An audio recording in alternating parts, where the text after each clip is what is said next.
ይስጥልኝ ዘላለም መንግስቱ ነኝ።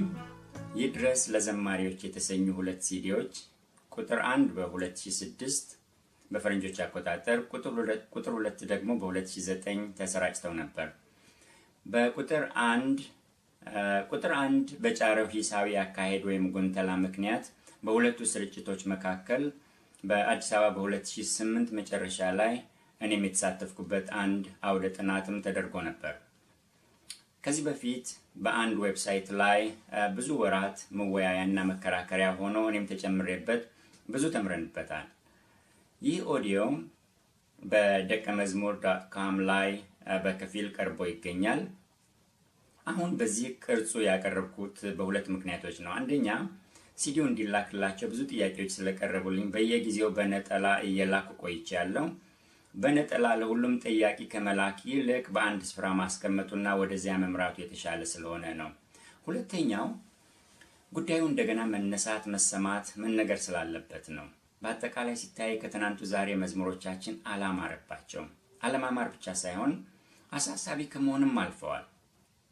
አንዱ ችግር የዘማሪዎቹ ግብታዊነትና ግዴለሽነት ሲሆን፣ በሌላው ፈርጅ እኛ ሰሚዎችን አቅጣጫ ለማስያዝ ጥረት አለማድረጋችን ነው። ፈር ለማስያዝ ጥቂት ከማለታችን ያለፈ ነገር አልተደረገም።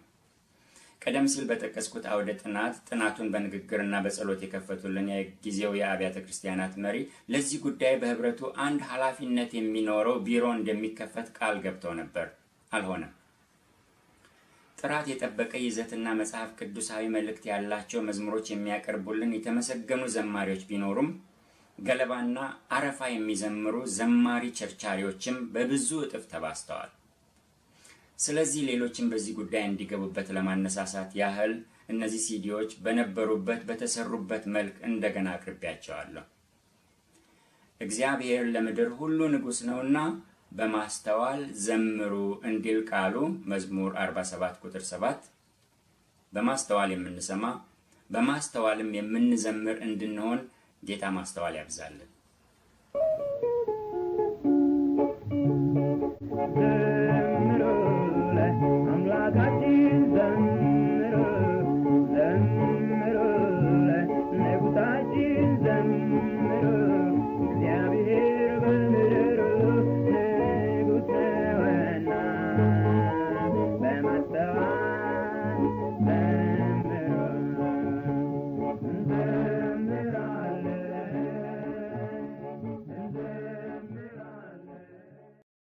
ክፍል 1 ሕያሴ መዝሙራት። በመጀመሪያ ስለ መዝሙርና ስለ ዘማሪዎች አገልግሎት እግዚአብሔርን ላመሰግን እወዳለሁ። ስለ ቅን ዘማሪዎቻችንም ጌታን አመሰግናለሁ። ወንጌልን የሰማንባቸውን፣ የመስቀሉን ገድልና ፍቅር አትኩረን ያየንባቸውን፣ የሕይወትን ውጣ ውረድ የተማርንባቸውን፣ ተስፋችንንና መጪውን ዘላለማዊ ደስታችንን የተገነዘብንባቸውን መዝሙሮቻቸውን ብቻ ሳይሆን ሕይወታቸውንም ያካፈሉንን ያለፉትንም ያሉትንም ዘማሪዎች ሳስብ ጌታን ከልብ ያመሰግናለሁ። እነዚህ አገልጋዮች መንፈሳዊ ሕይወታችንን ያሸበረቁልንና ክርስቲያናዊ ጉዟችንን የሚጥም ያደረጉልን ሰዎች ናቸው። አንዳንዶቹ በነፍሳቸው ተወራርደው አገልግለዋል። አንዳንዶቹ እንዲያው የተቀበሉትን በነፃ እየሰጡ አገልግለዋል። አንዳንዶቹ መከራ እየተቀበሉ ሕይወታቸውን ምስክር አድርገዋል። ብዙዎቹ ዘማሪዎች ልክ እንደ ቀስት ወደ ውስጥ ገብተው ውጡ ቢባሉ እምቢ የሚሉ ዘላለማዊ መዝሙሮች ሰጥተውናል። እነዚህ ቅርሶቻቸው ናቸው። ስለ እነዚህ ጌታን ባናመሰግን ጥፋተኞች ነን። ሌላው እግዚአብሔርን ላመሰግን የምፈልገው ስላለፈው ሲዲና ስለ ስርጭቱም ነው። በኢሜይልም በቃልም ስለደረሱኝ በጣም ብዙ የማበረታቻ አስተያየቶችም አድማጮችና አንባቢዎችን አመሰግናለሁ። ስላለፈው ለመናገር ብቻ ሳይሆን ለማመስገን ነው። ያለፈውም ይህም የሲዲ መጣጥፍ በመዝሙሮች ይዘት ላይ ያተኮረ ነው። መዝሙር ስልም ክርስቲያናዊ የመዝሙር አገልግሎትን ሲሆን፣ ዘማሪ ስልም እነዚህን ዝማሪዎች የሚያቀርቡ አገልጋዮችን ማለቴ ነው። ጥቂት መዝሙሮችን ስላሄስኩና አጠቃላዩን የመዝሙር አካሄድ አዝማሚያ ስለተቸው በዘመነኞች መዝሙሮች ላይ ለጦርነት ክተት ሰራዊት እንዳወጅኩ ወይም በዘማሪዎች ላይ ጡጫ እንደቃጣሁ የመሰላቸው አሉ። አይደለም። መዝሙር እወዳለሁ።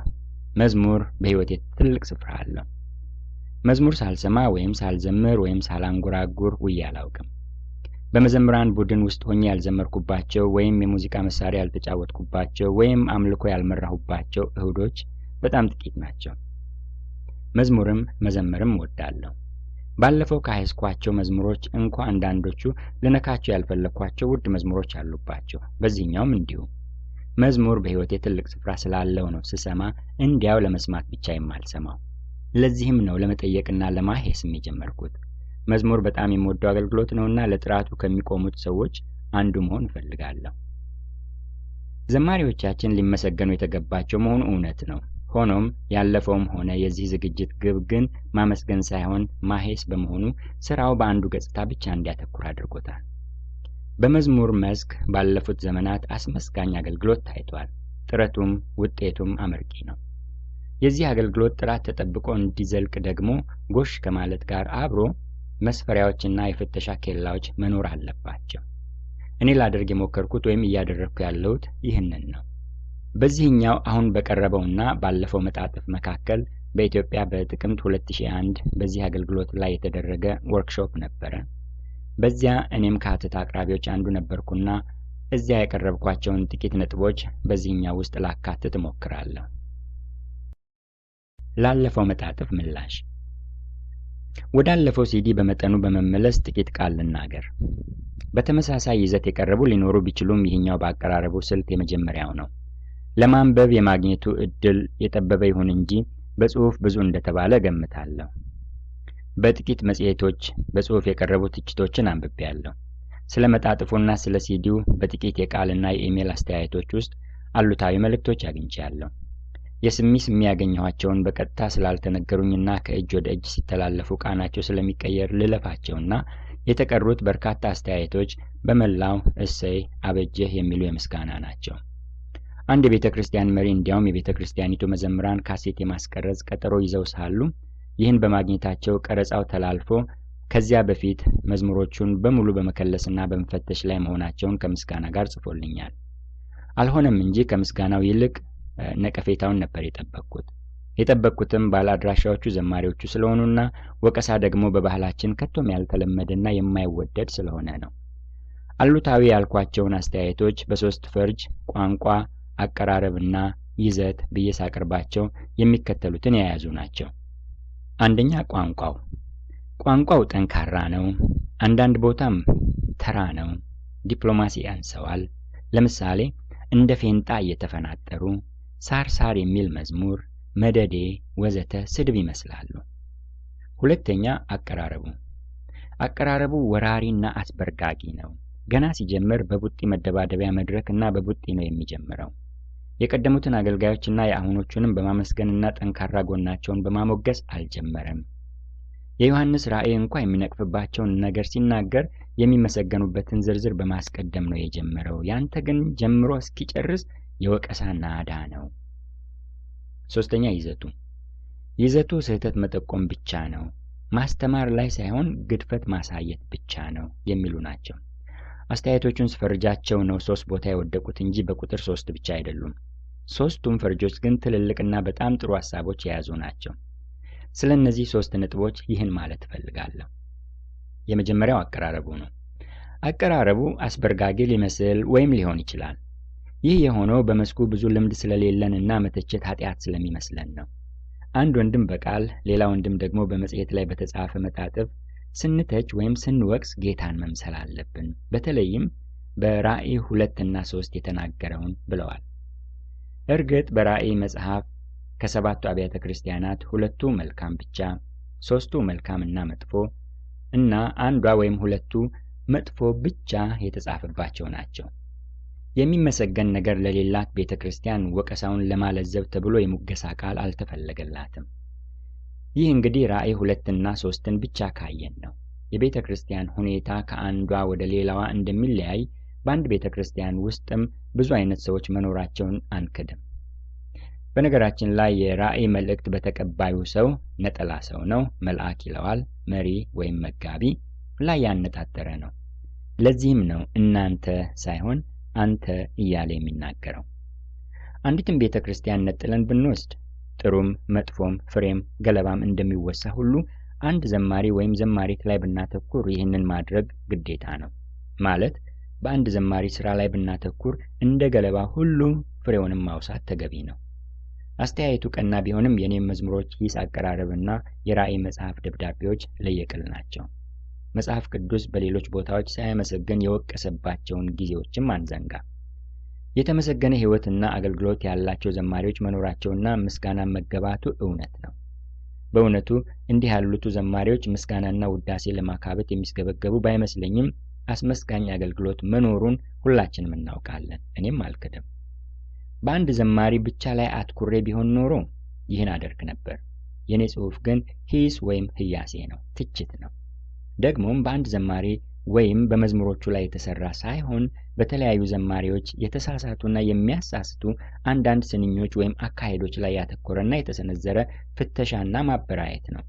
ደግሞም አሳሳቢ አዝማሚያና አቅጣጫዎችን ጠቋሚ ነው። ስለ እነዚህ ነጥቦች በኋላ የማወሳው ይኖረኛል። ሁለተኛው ነጥብ ቋንቋው ነው። ቋንቋው መጠንከሩን ወይም መለስለሱን ከጸሐፊው ይልቅ አንባቢ ነው የሚያውቀው። እኔ ለማጠንከርም ለማለስለስም ሳልሞክር በምናገርበት ቋንቋ ነው የጻፍኩት። ልዩነቱና ጥንቃቄ ያደረኩበት ነገር ቢኖር እንደመጣልኝ ወዲያው የተናገርኩት ሳይሆን ያሰብኩበትና የጻፍኩት ወይም ቀድሞ የተጻፈውን መጣጥፍ ያነበብኩበት መሆኑ ነው። ገላጭ ሐረጎችንና ምሳሌዎችን መጠቀም ያልተለመደና አዲስ ነገር አይደለም። ስድብ ግን ዓላማዬም ግቤም አልነበረም፣ አሁንም ወደፊትም አይደለም። የስድብ ቃል አልተናገርኩም። መጽሐፍ ቅዱስ የስድብ ቃል ከአፋችን እንዳይወጣ ያስጠነቅቀናል። መደዴ ስድብ አይደለም። መደዳው፣ ተርታው፣ ተራው፣ ሰፊው ማለት ነው። ቃላት በዘመናት ውስጥ ትርጉማቸው ሊቀየጥ ወይም ሊቀየር ይችላልና ዘንድሮ ስድብ ከሆነ በዚያ መልኩ አለመጠቀሜን ልገልጥ እወዳለሁ። መደዴን በሁለት ቦታዎች ነው የተጠቀምኩት። እነዚያም ተርታ የመዝሙር ቃላትንና ሰፊውን አድማጭ ለመግለጥ ነው። ሶስተኛው ነጥብ ይዘቱ ነው። ይዘቱ ማስተማር ሳይሆን ስህተት መጠቆምና ግድፈትን ማሳየት ብቻ ነው የተባለው ከፊል እውነት ከፊል ውሸት ነው። ስህተትን መጠቆሙና ግድፈትን ማሳየቱ እውነት ሲሆን ብቻ ግን አይደለም። የተዘነጋው ከፊል ማስተማር የሚለው ሐሳብ ነው። ስህተትን ማሳወቅ እኮ ማስተማር ነው። ስህተትን ማወቅም መማር ነው። መሳሳትና መሳሳትን መረዳት መማርና የማወቅ ሂደት መሆናቸውን ትምህርት ቤት ወረቀቶችና ፈተናዎቻችን ሲታረሙ ያገኘናቸው ኤክሶች ይመስክሩ። እርግጥ ነው ለኤክሶቹ ትኩረት የማይሰጡት ተማሪዎች አይማሩባቸውም፣ የሚሰጡት ግን በድንቅ ይማሩባቸዋል። ይልቅስ ስህተትን መጠቆምና ግድፈትን ማሳየት የማስተማር ሂደት መሆኑን አለማወቅ በራሱ ስህተት ነው። አስተማሪዎቻችን የተሳሳትናቸውን ነገሮች ሳይነግሩን ወይም ኤክስ ምልክት ሳያደርጉ ቢተዉ ወይም የማድረጉ ሐሳብ ባይኖራቸውና ባያርሙን ኖሮ እኛም ስህተታችንን መርምረን ለካ እንዲህ ማድረግ ወይም ማለት ነበረብኝ ባንል ኖሮ ተማርን ማለት ይቻላል? አይቻልም። ቶማስ ኤዲሰን የኤሌክትሪክ መብራት ለማግኘት ይሞክር በነበረበት ጊዜ አንዴ በሽቦው ላይ፣ ሌላ ጊዜ በአምፖሉ ክር ወይም ፊላመንት ላይ፣ ሌላ ጊዜ በአምፖሉ ሽፋን መስታወት ላይ፣ ሌላ ጊዜ በዲናሞው ላይ ብዙ ለውጦች እያደረገ እየሞከሩ ያልሰመሩትን ነገሮች ሁሉ እየመዘገበ ያልሞከራቸውን ነገሮች ይሞክር ነበር። ተስፋ የቆረጠ ረዳቱ እነዚህን ሁሉ ሞክረን አልሰራልንምና ይሄ የመብራት ነገር የሚሆን አይመስለኝም አለው። ኤዲሰንም አየህ፣ እነዚህን በመቶ የሚቆጠሩ ያልሰሩ ሙከራዎች እየጻፍኩ ያለሁት እንዳንደግማቸው ነው። ሌላው ነገር ደግሞ ከዚህ በኋላ ትንሽ ብንሳሳት ነው እንጂ የሚሰራውን ዘዴ ለማግኘት በጣም ቀርበናል ማለት ነው አለው። እውነትም እንዳለው በጥቂት ቀናት ውስጥ የኤሌክትሪክ መብራቱ ነገር ተከናወነ። እንዲህ ኤዲሰን መሳሳቱና መሳሳቱን ራሱ እየታዘበ ማረሙ አልረዳውም?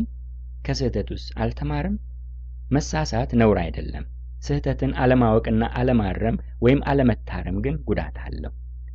ስላለፈው መጣጥፍና ሲዲ እዚህ ላይ ላብቃ። ባለፈው ሲዲ ተቸሁ ወይም አሄስኩ እንጂ የሂስን በተለይም የህያሴ መዝሙራትን ምንነት አልገለጽኩም። በነገራችን ላይ የማሄሰው ዘማሪዎችን ብቻ አይደለም። ከዚህ በፊት በጻፍኩት አንድ መጽሐፍ በጸጋ ስጦታ አካባቢ የሚታዩ ቀውሶችን፣ ለምሳሌ ውሸታም ፈውሶችን፣ ሐሳዊ ትንቢቶችን፣ ከመጽሐፍ ቅዱስ ትምህርት ያፈነገጡ መጽሐፍ ቅዱሳዊ መሰረትና ብቃት የሌላቸውን ልምምዶች በግልጽ ወቅሻለሁ።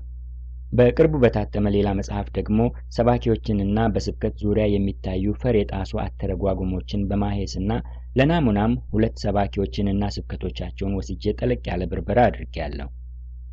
ከመጽሐፉ መታተም በፊትም ለሰባኪዎቹ ሊታተም ያለውን የእነሱን ግድፈቶች ልኬ ነበር። የአንዱ ምላሽ ዝምታ ሲሆን፣ የሁለተኛው አቋሙን የሚመክት ሙግት አቅርቧል። ይህኛው ታናሽ ሥራ በመዝሙርና በዘማሪዎች ላይ ስላተኮረ ጉድ ሊሰኝ አይገባም። የእያንዳንዱን ዘማሪ ሥራ በነጠላ ለማሄድ ጥልቅም ባይሆን ሰፊ ጊዜና ጉልበት ይጠይቃል። ዘማሪዎች በነጠላ ከታዩ ፍሬም ገለባም አብሮ ይነሳል። ይህም እንግዲህ እንዳለፈ ሁሉ ጠቅለል ያለ የሂስ ሥራ ነው። የሚያተኩረውም ግድፈቶች ብቻ ላይ ነው። ሂስና ህያሴ መዝሙራት። ሂስ፣ ግለ ሂስ የሚሉ ቃላትን ሰምተን እናውቅ ይሆናል። በተለይም በደርግ ዘመነ ገዥነት። ስለ መጽሐፍ ቅዱስና የአፈታት ስህተቶች በጻፍኩት መጽሐፍ ላይ ስለ ሂስ ምንነት ያሰፈርኩትን ጥቂት ቃል እንዳለ ላቅርበው። ይህ በመጽሐፉ 4ኛ ምዕራፍ ሀያሲያንን መጥላት በሚል ንዑስ ርዕስ ስር ከተጻፈው የተወሰደ ነው። በቤተ ክርስቲያን ውስጥ ያሉ አገልጋዮች አይሳሳቱም ማለት የዋህነት ነው። እነ ሙሴን፣ አሮንን፣ ዳዊትን፣ ጴጥሮስን የመሰሉ ብርቱ መሪ አገልጋዮች ተሳስተዋል። ስህተትን የሚያጎላው ሌላ ስህተት የሳቱትን ዝም ማለት ነው። አንዳንድ አገልጋዮች ሲወቅሷቸው አይወዱም። ያደረጉትን፣ ያስተማሩትን፣ የጻፉትን፣ የሰበኩትን አንስተው አስተያየት ሲሰነዝሩባቸው አይወዱም። ሂስ የሥነ ጽሑፍ ቋንቋ ብቻ ወይም ኮሚኒዝም የቸረን ቃል አይደለም፣ ነባር ቃል ነው። ሐሳቡም ለማፍረስ መተቸት ወይም መተረብ ሳይሆን ገንቢ ለሆነ እርምትና ለማስተካከል መውቀስ፣ መንቀፍ፣ ጥፋትን ማሳየት፣ የማረሚያ ነጥቦችንም ማቅረብ ማለት ነው። በአማርኛ መዝገበ ቃላት ትርጉም ይሄድን እንደሆነ በጥሬ ትርጉሙ ሂስ በደል፣ ገመና፣ የሚያስነቅፍ ነገር፣ ነቀፋ ማለት ነው። ሀያሲም ነቃፊ፣ ከሳሽ፣ ወቃሽ ማለት ነው። ሌላው ትርጉሙ ማሸት፣ ማፍተልተል፣ ማበራየት፣ መርገጥ፣ ማልፋት፣ ማፍረጥረጥ ማለት ነው። ደግሞም ያሉት አንቀጽ ሆኖ አንድ ነገር ትክክል አለመሆኑን መናገርና ማረጋገጥ ነው። ኪዳነ ወልድ ክፍሌ ገጽ 443 እና 465 እስከ 466። ሂስ በዘመናዊና ሰፊ ትርጉሙ ስህተትን ማሳየትንና ማስረዳትን የያዘ ነው። በዘመናዊ የትምህርት መስኮች ከአፍራሽነት ይልቅ ገንቢ በሆነ ሁኔታ በማናቸውም ሁኔታዎች የሚገለገሉበት የግምገማና የእርማት ሂደት ነው። ማሄስ፣ መውቀስ፣ ጥፋትን ማሳየት በየትኛውም ባህል ጤናማ ነገር ነው። በአንዳንድ ሁኔታዎችና በተለይም በኢትዮጵያውያን ልማድና ባህል እንደ አፍራሽ ተደርጎ ይቆጠራልና ገንቢው ገጽታው ብዙም አድናቆት አያገኝም። ስህተትን መጠቆም የግድ ከዚያ ከተሳሳተው ሰው የተሻሉ ሆኖ የመገኘት ምልክት አይደለም። እርሱ ካላየው አቅጣጫ ነገሩን ማስተዋል እንጂ መመጻደቅ አይደለም። አለማወቅ ነውር አይደለም። ያለማወቅን አለማወቅ ግን ስንፍና ነው። ማንም ሰው ፍጹም አይደለም። በድፍረትም ይሁን ግዴለሽነት ወይም ባለማወቅ የተደረገ ስህተትን ማወቅ ግን ለማደግ የሚረዳ አይነተኛ መሳሪያ ነው። ለማደግ የምንመኝና የምንተጋ ሁላችን ስለ ስራችንም ሆነ ስለ ራሳችን የሚሰነዘሩትን አስተያየቶች በሙሉ ድፍረትና በቅንነት ለመጋፈጥ ዝግጁ መሆን አለብን እንጂ እርሱም ብሎ ተቺ ማለት የለብንም። እንዲህ እንባላለን ብለንም ከመናገርና ከመስራት ማፈግፈግም የለብንም። ያ የተወቀሰው ሰው ያልተሳሳተ ከሆነና ለዚያ የተሳሳተ መሆኑን ለነገረው ወቃሽ ሰው በግልጽ ሁኔታውን ማሳየት ቢችል ያንንም ማለትም ወቃሹን ሰው መልሶ ያርመዋል። ስለዚህ ማንም አገልጋይ ለመፈተሽ ፈቃደኛ ሆኖ ቢገኝ ይህ የመብሰሉና ሌሎችንም ለመርዳት የመጓጓቱ ምልክት ነው። አገልጋይ ደግሞ ለመፈተሽ ፈቃደኛ መሆን ግዴታው ነው። ቢቻል ግን ማሄስ ከሌሎቹ ከመምጣቱ በፊት ከራስ ሲመነጭ ስሜታዊና ሕሊናዊ ብቻ ሳይሆን ሚዛናዊ በሆነና በቃሉ በተመሰረተ ሁኔታ አገልግሎትና ድርጊት ሲመረመር ውብ ነው። እንዲህ ከሆነ ያልተፈጸመ ስህተት አይፈጸምም፣ የተፈጸመም አይደገምም። ስህተት እና ሂስ በራስ መጥፎ ፍርድን መፍረጃ ሳይሆን መስተካከያና ሌሎች ያንን ጥፋት እንዳይደግሙ መከላከያ መሆን አለበት። ይህ ከመጽሐፉ የተወሰደ ነው። የመጽሐፉ ዓላማ ቃሉን በወጉ መፍታት ካለመቻል የተነሳ የሚመጡ የስህተት ትምህርቶችና ልምምዶችን የሚፈትሽ ቢሆንም የሂስ ምንነት ዝማሬንም ጨምሮ በሌሎችም ዘርፎች የሚተገበር በመሆኑ ነው ይህን ክፍል የወሰድኩት። እንግዲህ ምንም ሙያና ማንም ባለሙያ ሂስ ይደረግበታል ማለት ነው፣ ይወቀሳል። የዚህ ግቡ እርማት ነው፣ መስተካከል ነው። እርማት ካስፈለገ ስህተት ነበረ ማለት ነው። አንድ ሰው ከጓዳው ወጥቶ ወደ መድረክና ወደ አደባባይ ሲዘልቅ የሕዝብ ንብረትም እየሆነ መምጣቱን መቀበል አለበት። እንደ ዕቃ ያለ ንብረት ብቻ ማለቴ ሳይሆን ያም በመጠኑ ሳይቀርለት እገሌ የኛ ነው፣ አስተማሪያችን ነው፣ ሰባኪያችን፣ ዘማሪያችን፣ አገልጋያችን ነው የሚል የሕዝብ ክፍል ይኖራል። በዚያ ወገን ታሳቢ ነው፣ ለዚያ ወገን ተጠያቂ ነው። ፍጹም የሆነ ማንም ሰው የለም። ሊፈተሽና ሊጠየቅ ግን ዝግጁም ፈቃደኛም ሊሆን አልፈልግም ካለ ይህ አስቸጋሪ ነገር ነው። ፍተሻ መለመድና መዳበር የሚያስፈልገው ባህል መሆኑን ለማሳሰብ ነው እዚህ ላይ ስለ ሂስ ጠንከር ያለ ትኩረት የሰጠሁት። ማሄስ ብርቱ ነውር፣ ክፉ ወንጀል፣ ኃጢአትም እየመሰለን ለብዙ ዘመናት ኖረናል። የምንሰማውን ሁሉ እውነት ነው እያልንና እርስ በርሱ የሚጋጨውንም ሁሉ እንኳ እንደምንም እያዋሃድንና እያስታረቅን አልዋሃድ ካለም በግድ እየበየድንና እያጣበቅን ስንቀበል ኖረናል። ይህ ነገር ከየት የተገኘ ትምህርት ነው ብሎ መጠየቅ የተለመደ ቢሆን ኖሮ ምንኛ ብዙ ሰዎች ከመወናበድ በተረፉ ነበር። ሂስ ወይም ክሪቲክ ስህተትና ጥራት ላይ የሚያተኩር የሥራ ሂደት ነው። ጥራትና ከጥራት ጋር አብሮ ስህተት ላይ ማተኮሩ ነው ሂስን አሉታዊ ያደረገው እንጂ ግቡ ከታየ ሂስ ከቶም አሉታዊ አይደለም። ይህ የሂስ ነገር አሁን መነሳቱ በአንድ ወገን በጣም የዘገየ ነገር ነው። በሺህ የሚቆጠሩ አልበሞች ያለምንም መለኪያ ከታተሙ በኋላ ከእንቅልፍ እንደሚነቃ መንቃት ስንፍና ነው። ይሁን እንጂ ማለፊያ እርምጃም ነው። ከሚቀር ቢዘገይ ይሻላል የሚል የእንግሊዞች ተረት አለ። ቀድሞም መደብ መኖር ነበረበት። አልነበረም ማለት አይደለም። የተመደበ መለኪያ ግን አልነበረም። ከሰው ወደ ሰው የሚለያይና ስህተቶችን የሚያሾልክ ወንፊት ነው የነበረው። ስህተቶች እየበዙ መጥተው እውነት መምሰል ሲጀምሩና የመደብና የመመዘኛ አስፈላጊነት በሚታወቅበት ጊዜ መለኪያው መኖር አለበት። ወርቁ ቢበዛም ባይበዛም ሚዛኑ ግን ሁሌም መኖር አለበት። ሂስ መንደርደሪያ ወይም መነሻ አለው። በእኔ ግምት ከሁለት ወይም ሶስት መነሻዎች መንደርደር እንችላለን። የመጀመሪያው ነባራዊ እውነታዎች ናቸው። እየሆነ ስላለው የቤተ ክርስቲያን የዘመኑ መልክ የሚለው አለው ይህ መዝሙር? መልእክት አለው ወይስ ቃላት ብቻ የተሰባሰቡበት ክምችት ነው? ሁለተኛ፣ አሁን ያለውን ለማሄስ የቀደሙት የሄዱበትን መንገድ ማየት ያንደረድራል። ይህ ማለት የቀድሞቹ ዘማሪዎች በሙሉ ልክ፣ የአሁኖቹ በሙሉ ልክ ያልሆኑ ማለት ከቶ አይደለም። ቢሆንም ማስተያየትና ማነጻጸር ግዴታ ነው። የምናስተያየው ማስተያያ ሲኖር ነው። ቀድሞ መዝሙሮች ከውጭ ቋንቋ እየተተረጎሙ ባህላዊዎቹ መዝሙሮች ደግሞ በባህሉ ፈር እየተቀደደላቸው ነበር የተዘመሩት። ሆኖም ዘመናዊዎቹ መዝሙሮች ከትርጉም ወደ አገረ ገብ ሲለወጡ ፈርቀዳጅና ፋና ወጊ የሆኑት ዘማሪዎቻችን ደማቅና አስመስጋኝ ሥራ ሰርተዋልና ከዚያ መነሻ መንደርደርና ማስተያየት ይቻላል። በዜማ ብንሄድ፣ በመልእክት ቢባል፣ በቅንብርና በመሳሪያ ቢኬድ አሻራ ጥለዋል። የግዝፈታቸውን ጥላ አጥልተዋል። ይህ ነጠላ ዘማሪዎችን ብቻ ሳይሆን የቡድን መዝሙር ደራሲዎችንና አቀናባሪዎችንም ይመለከታል በአንክሮ። ሶስተኛው መሰረት የሆነው የእግዚአብሔር ቃል ነው። መንፈሳዊ ወይም ክርስቲያናዊ መዝሙር እንደ ስሙ ክርስቲያናዊ ነውና መነሻው መሰረቱ ቃሉ መሆን አለበት። ይህ መዝሙር የክርስትና መሰረት ከሆነው ከቅዱስ ቃሉ ከመጽሐፍ ቅዱስ ጋር ይስማማል ወይስ ይጋጫል የሚለው ጥያቄ የሂስ ትክክለኛና ትልቁ መንደርደሪያ ነው። የመዝሙሮች ክምችት የሆኑትን የመጽሐፍ ቅዱስ መጽሐፍት ብቻ እንኳ ተመልክተን የዘመናችንን መዝሙሮች ከነዚያ ጋር ማነጻጸር አይከብድም። መዝሙረ ዳዊት ልክ እንደ ብፌ አይነት ነው። ሁሉ አለበት።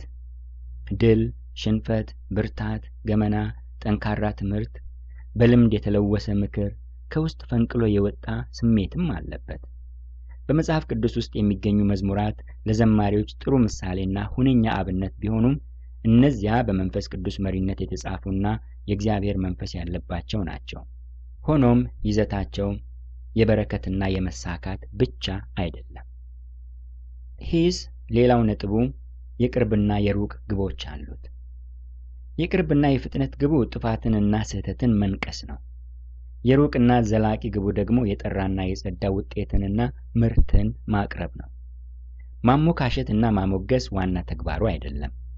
ሂስ በአመዛኙ እንዲህ ይሁን የሚል አስተያየት ሰንዛሪ ሳይሆን እንዲህ አይሁን፣ ይህን አይምሰል፣ ይህን አዝማሚያ አይከተል ባይ ነው። ያኛው በእግረ መንገድ ቢደረግም እንኳ ከተደረገ የሩቅ ግቡን ለመምታት የታለመውን ኢላማ ለመድረስ ነው። ልክ እንደ መፈብረኪያ ኩባንያ የጥራት ቁጥጥር ወይም ኳሊቲ ኮንትሮል አይነት ስራ ነው። የጥራት ተቆጣጣሪ ሰራተኞች ጥሩውን እና ትክክል የተሰራውን እያሳለፉ ስህተት፣ ጉድለት፣ ግድፈትና ጉድፍ ያለበትን ያስቆሙና ከመስመር ያስወጡታል። የዕቃ ኢንዱስትሪው ከመዝሙር ኢንዱስትሪው ምርቶቻችን ልዩነቱ ይህ ከመመረቱና ለተጠቃሚው ከመቅረቡ በፊት መሆኑ ነው። እንዲህም ሆኖ የተበላሹ ዕቃዎች ወደ ሸማቹና ተጠቃሚው እጅ የሚገቡባቸው ብዙ አጋጣሚዎች አሉ። የተሸጠ ዕቃ አይመለስም እየተባለ መለጠፍ በተለመደበት በአገራችን እምብዛም አይደረግም እንጂ በሰለጠነው ዓለም ይህ ከተከሰተ ሸማቹ ዕቃውን ሊመልስ መብት አለው። ሻጩም ሊቀበለው ግዴታ አለበት። ለምን ሊመለስ በቃ? ጉድለት ስላለበት።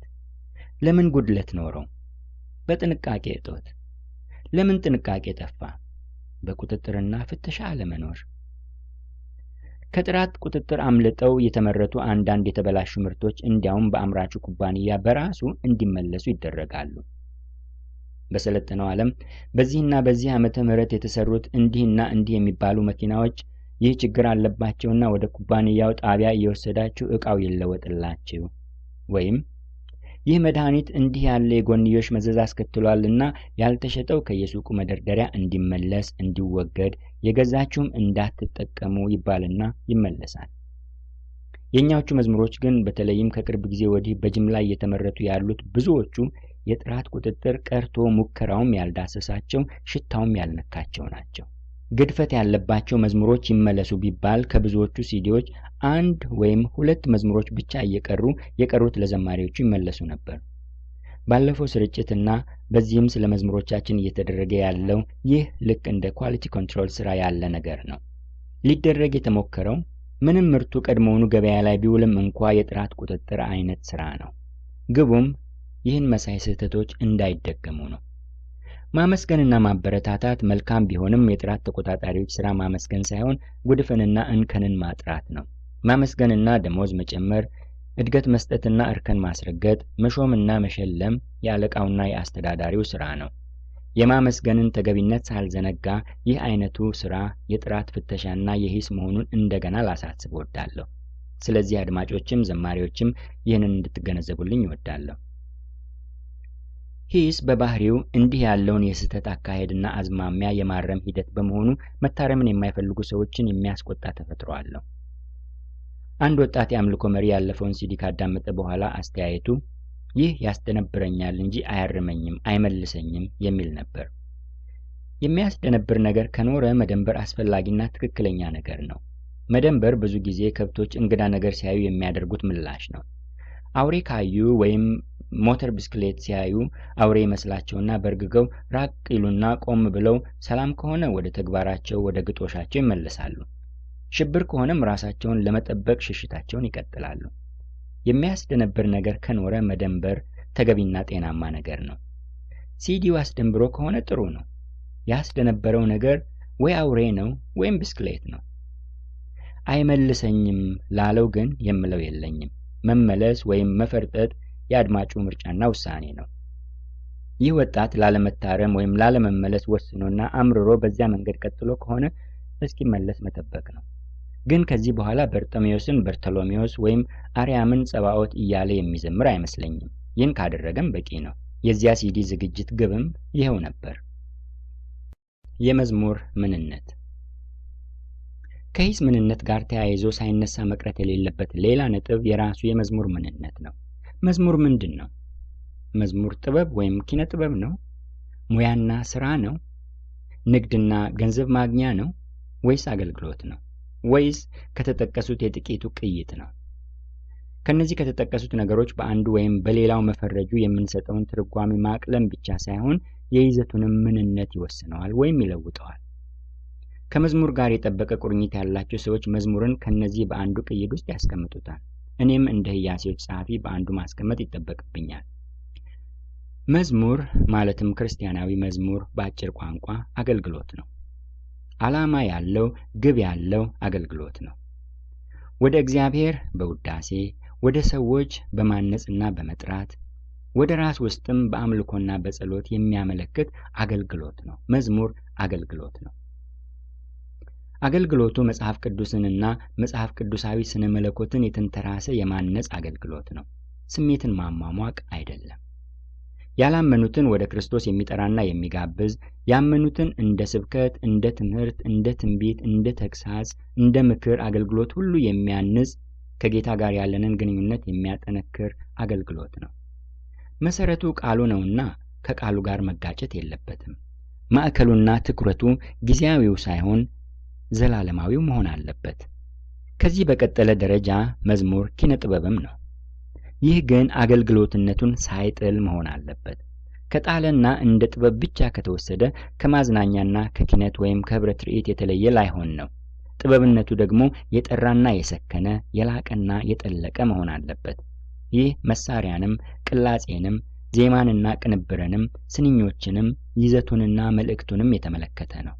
የግጥማችን ቤት አመታት ኢየሱስ ካለ ንጉሥ ወይም ጌታ ካለ መከታ ብሎ መጨረስ ደንብ እየመሰለ መጣ። የመዝሙር ግጥሞችና ቃላት ተደጋጋሚና አሰልቺ እየሆኑ መጥተዋል።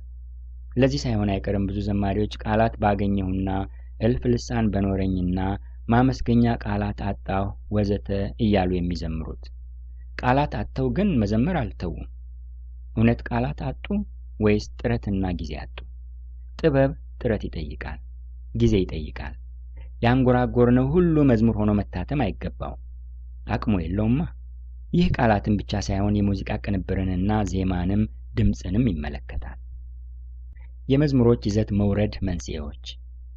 መዝሙር ሙያና ሥራ፣ ንግድና የንዋይ መሰብሰቢያ አይደለም። አሰምርበታለሁ አይደለም። በዚህ ከጥቂት ዘማሪዎች ጋር አንስማማ ይሆናል። በተለይም በመዝሙር ኢንዱስትሪና ንግድ ዘርፍ ከተሰማሩት ጋር አንስማማም። ላለመስማማትም እስማማለሁ ወይም አለመስማማትን እመርጣለሁ። በድምፅና በሙዚቃ ትምህርት ቤት አልፈው የሰለጠኑቱ እንደ ሙያ ቢሰሩበት የሚሰሩትን ያውቃሉና እንደ ባለሙያ በማሰልጠንም በማስተማርም አቅጣጫ በማሳየትም ቢሰለፉ ተገቢ ነው። ይህ ኑሯቸው ነውና መኖሪያቸው ሊሆን ደግሞ ግድ ነው።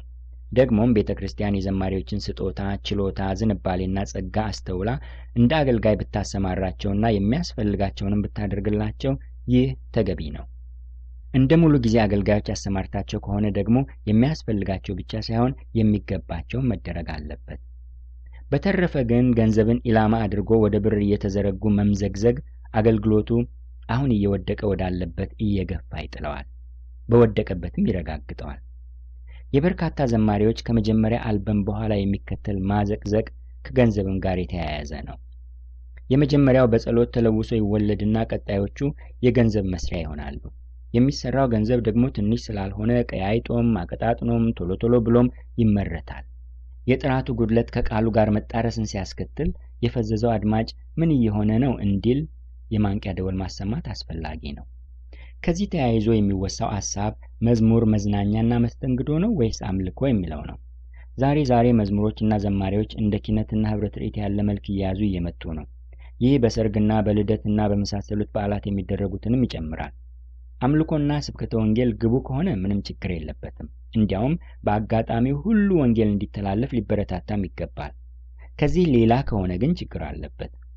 በሌላኛው ገጽታው ግን ድግስ እየተደገሰና ገንዘብ እየተከፈለበት አምልኮ እየመሰለ ነገር ግን ቅርፊቱ ብቻ አምልኮ እየሆነ እየመጣ ነው። አንዳንዶቹ ከነስሙ የመዝሙር ድግስ ይሉታል። እነዚያ የሙዚቃ ድግስ የሚሉት ክርስትና ተቀብቶ ማለት ነው። ይህ አዝማሚያ ለብዙ የቤተ ክርስቲያን መሪዎች አሳሳቢ እየሆነ ነው። ስብሰባ፣ ድግስ፣ ኮንሰርት ወዘተ እየተባለ ዓላማውም ግቡም ከቤተ ክርስቲያን ተልእኮ የወጣ ነገር እየተደረገ ነው። አንዳንድ ቦታ ዓለማዊ ባለሙያዎችም ከቴክኒክ እስከ ሙዚቃ መሳሪያ ጨዋታ እየተቀጠሩ የሰሩባቸው ጊዜዎች አሉ። እንዲያውም አምልኮውን አለመምራታቸውም ሊያስመሰግን ሳይገባ አይቀርም። በዚህ ዙሪያ የታዘብኳቸውን ጥቂት ነጥቦች ላንሳ። አንደኛ፣ በመልካም ጎኑ ለአምልኮና ወንጌልን ለማሰራጨት ሊሆን ይችላል። አንድ ወንድም ዓለማውያንን ከቤተ ክርስቲያን ይልቅ ቤተ ክርስቲያን ወዳልሆነ ቦታ መጥራት ቀላል ስለሚሆን ነው ያስፈለገው አለ። ይህ ምናልባት የሚቀል ይመስላል። ከሆነም በጣም ጥሩ አገልግሎት ነው። ግን ካየኋቸው ጥቂት ድግስና ኮንሰርቶች በአንዱም ወንጌልን ላልሰሙ ያሰራጨና ለደህንነት የጋበዘ አላየሁም። ስብከት የለም፣ ቢኖርም መሟሟቂያ እንጂ የደህንነት ወንጌል አይደለም። ሁለተኛው ነጥብ፣ አንዳንዱ ከትልቅና ከሚያምር መድረክ ላይ ሆኖ በምስል ለመቀረጽና በኋላ ያንን ከሌላ ነገር ጋር ቀያይጦ ወይም ሳይቀይጡ ለገበያ ለማዋል የተደረገ ሙከራ ነው። ይህ በስፋት ተደርጓል። ሶስተኛው ነጥብ፣ አንዳንዱ እንዲያውም ለመታወቅና ለመታወቅ ብቻ ተብሎ የተደረገ መሰናዶ ነው። አምልኮውን የሚመራው ወይም የሚያስተዋውቀው ሰው ያንን ዘማሪ ሲያስተዋውቅ ወደ መድረክ የምትመጣው ወይም የሚመጣው ዘማሪ የእሴይ ልጅ ዳዊትን ወይም ሐዋርያው ጳውሎስን ነው የሚያስመስሉት። የመጨረሻው ነጥብ ይህ የሚደረገው ለገንዘብ መሰብሰቢያ መሆኑ ነው። ይህ ከመግቢያ ቲኬትም ከሚሰበሰብ መባም ወይም የፈቃድና የፍቅር ስጦታም ሊሆን ይችላል። ገንዘብ ካስገኘ፣ ገንዘብ ካዋጣ ጸጋም ቢሆን ይዋል ገበያ ላይ እንደማለት ነው። ጸጋ በገበያ መቸብቸብ የለበትም። ከተሰጡኝ አስተያየቶች አንድ የማደንቀው የመዝሙር ቅኔና ዜማ ደራሲ ያለው ቃል ነው። ይህን የመሰለውን ሂስ በዓለማዊው ስነ ጥበብ ተደርጎ ቢሆን የተሻለ ውጤት ይኖረው ነበር የሚል ነበር። ሐሳቡ የሂስን ተቀባይነትና የታራሚነትን ፍላጎት ለማመልከት ነው። በእነዚያ ዘንድ ህያስ የኪነ ጥበብ ጉልህ ስፍራ ስላለው ሐሳቡ ትክክል ሊሆን ይችላል፣ ውጤቱም አመርቂ ሊሆን ይችላል። እኔ የዓለማውያንን ሥራ ለማሄስ ጥልቅ እውቀትና ሰፊ ጊዜ የለኝም። ዓለማውያን ከያኔዎች በእኔ እምነት ከክርስቲያናዊ ሂስ ይልቅ ክርስቶስ ራሱን የሚያስፈልጋቸው። ጉዳዩ ከኔ መስክና ሙያ የራቀ ቢሆንም ይህ አስተያየት ግን በዓለማዊውም ዘፈን በኩል ያለውን ዝቅጠት እየታዘብኩ የእኛዎቹን ዘማሪዎች አረማመድ እንድዳስስ አድርጎኛል። አንዳንድ የዘፈኖችን ሳናስብም ሳንፈልግም እንሰማለን። ድሮ ሰማይ የነበረው ወይም እየሰማሁ ያደግኩት ዓለማዊ ሙዚቃ ምንጭ ሬዲዮ ነው እና ሰማይ የነበረው አድማጮች የሚመርጡትንና የሬዲዮ አዘጋጆች የሚያቀርቡትን ነው። ታዲያ የዚያኔዎቹ ዘፈኖች ቁም ነገር የያዙ ነበሩ። ክርስቲያናዊ መዝሙሮችን እያሄስኩ ዘፈኖችን መጥቀስ ነውር ቢመስልም እየሰማሁ ካደግኳቸው ጥቂቶቹን ልጥቀስ። ተማር ልጄ ሌት ፀሐይ ነው፣ ላልተማረ ሰው ግን ቀኑ ጨለማ ነው። ውሸት ለመናገር አትሻም ምላሴ፣ ለእውነት እሞታለሁ አልሳሳም ለነፍሴ። አክብር አለቃህን በሥነ ሥርዓቱ፣ ሽርጉድ አታብዛ በየምክንያቱ። ኑኑዬ ጨቅላዋ ሳይሽ ደስ ይለኛል፣ ከመጥፎ ሐሳቤ ፍቅርሽ ይገታኛል። አያጠፋ የለም ሁሉም በየቤቱ፣ የነስ የብቻው ነው እረ ስንቱ ስንቱ። አርቆ ማሰቢያ እያለን አይምሮ፣ እንደምን ተሳንን ለማክበር ቀጠሮ።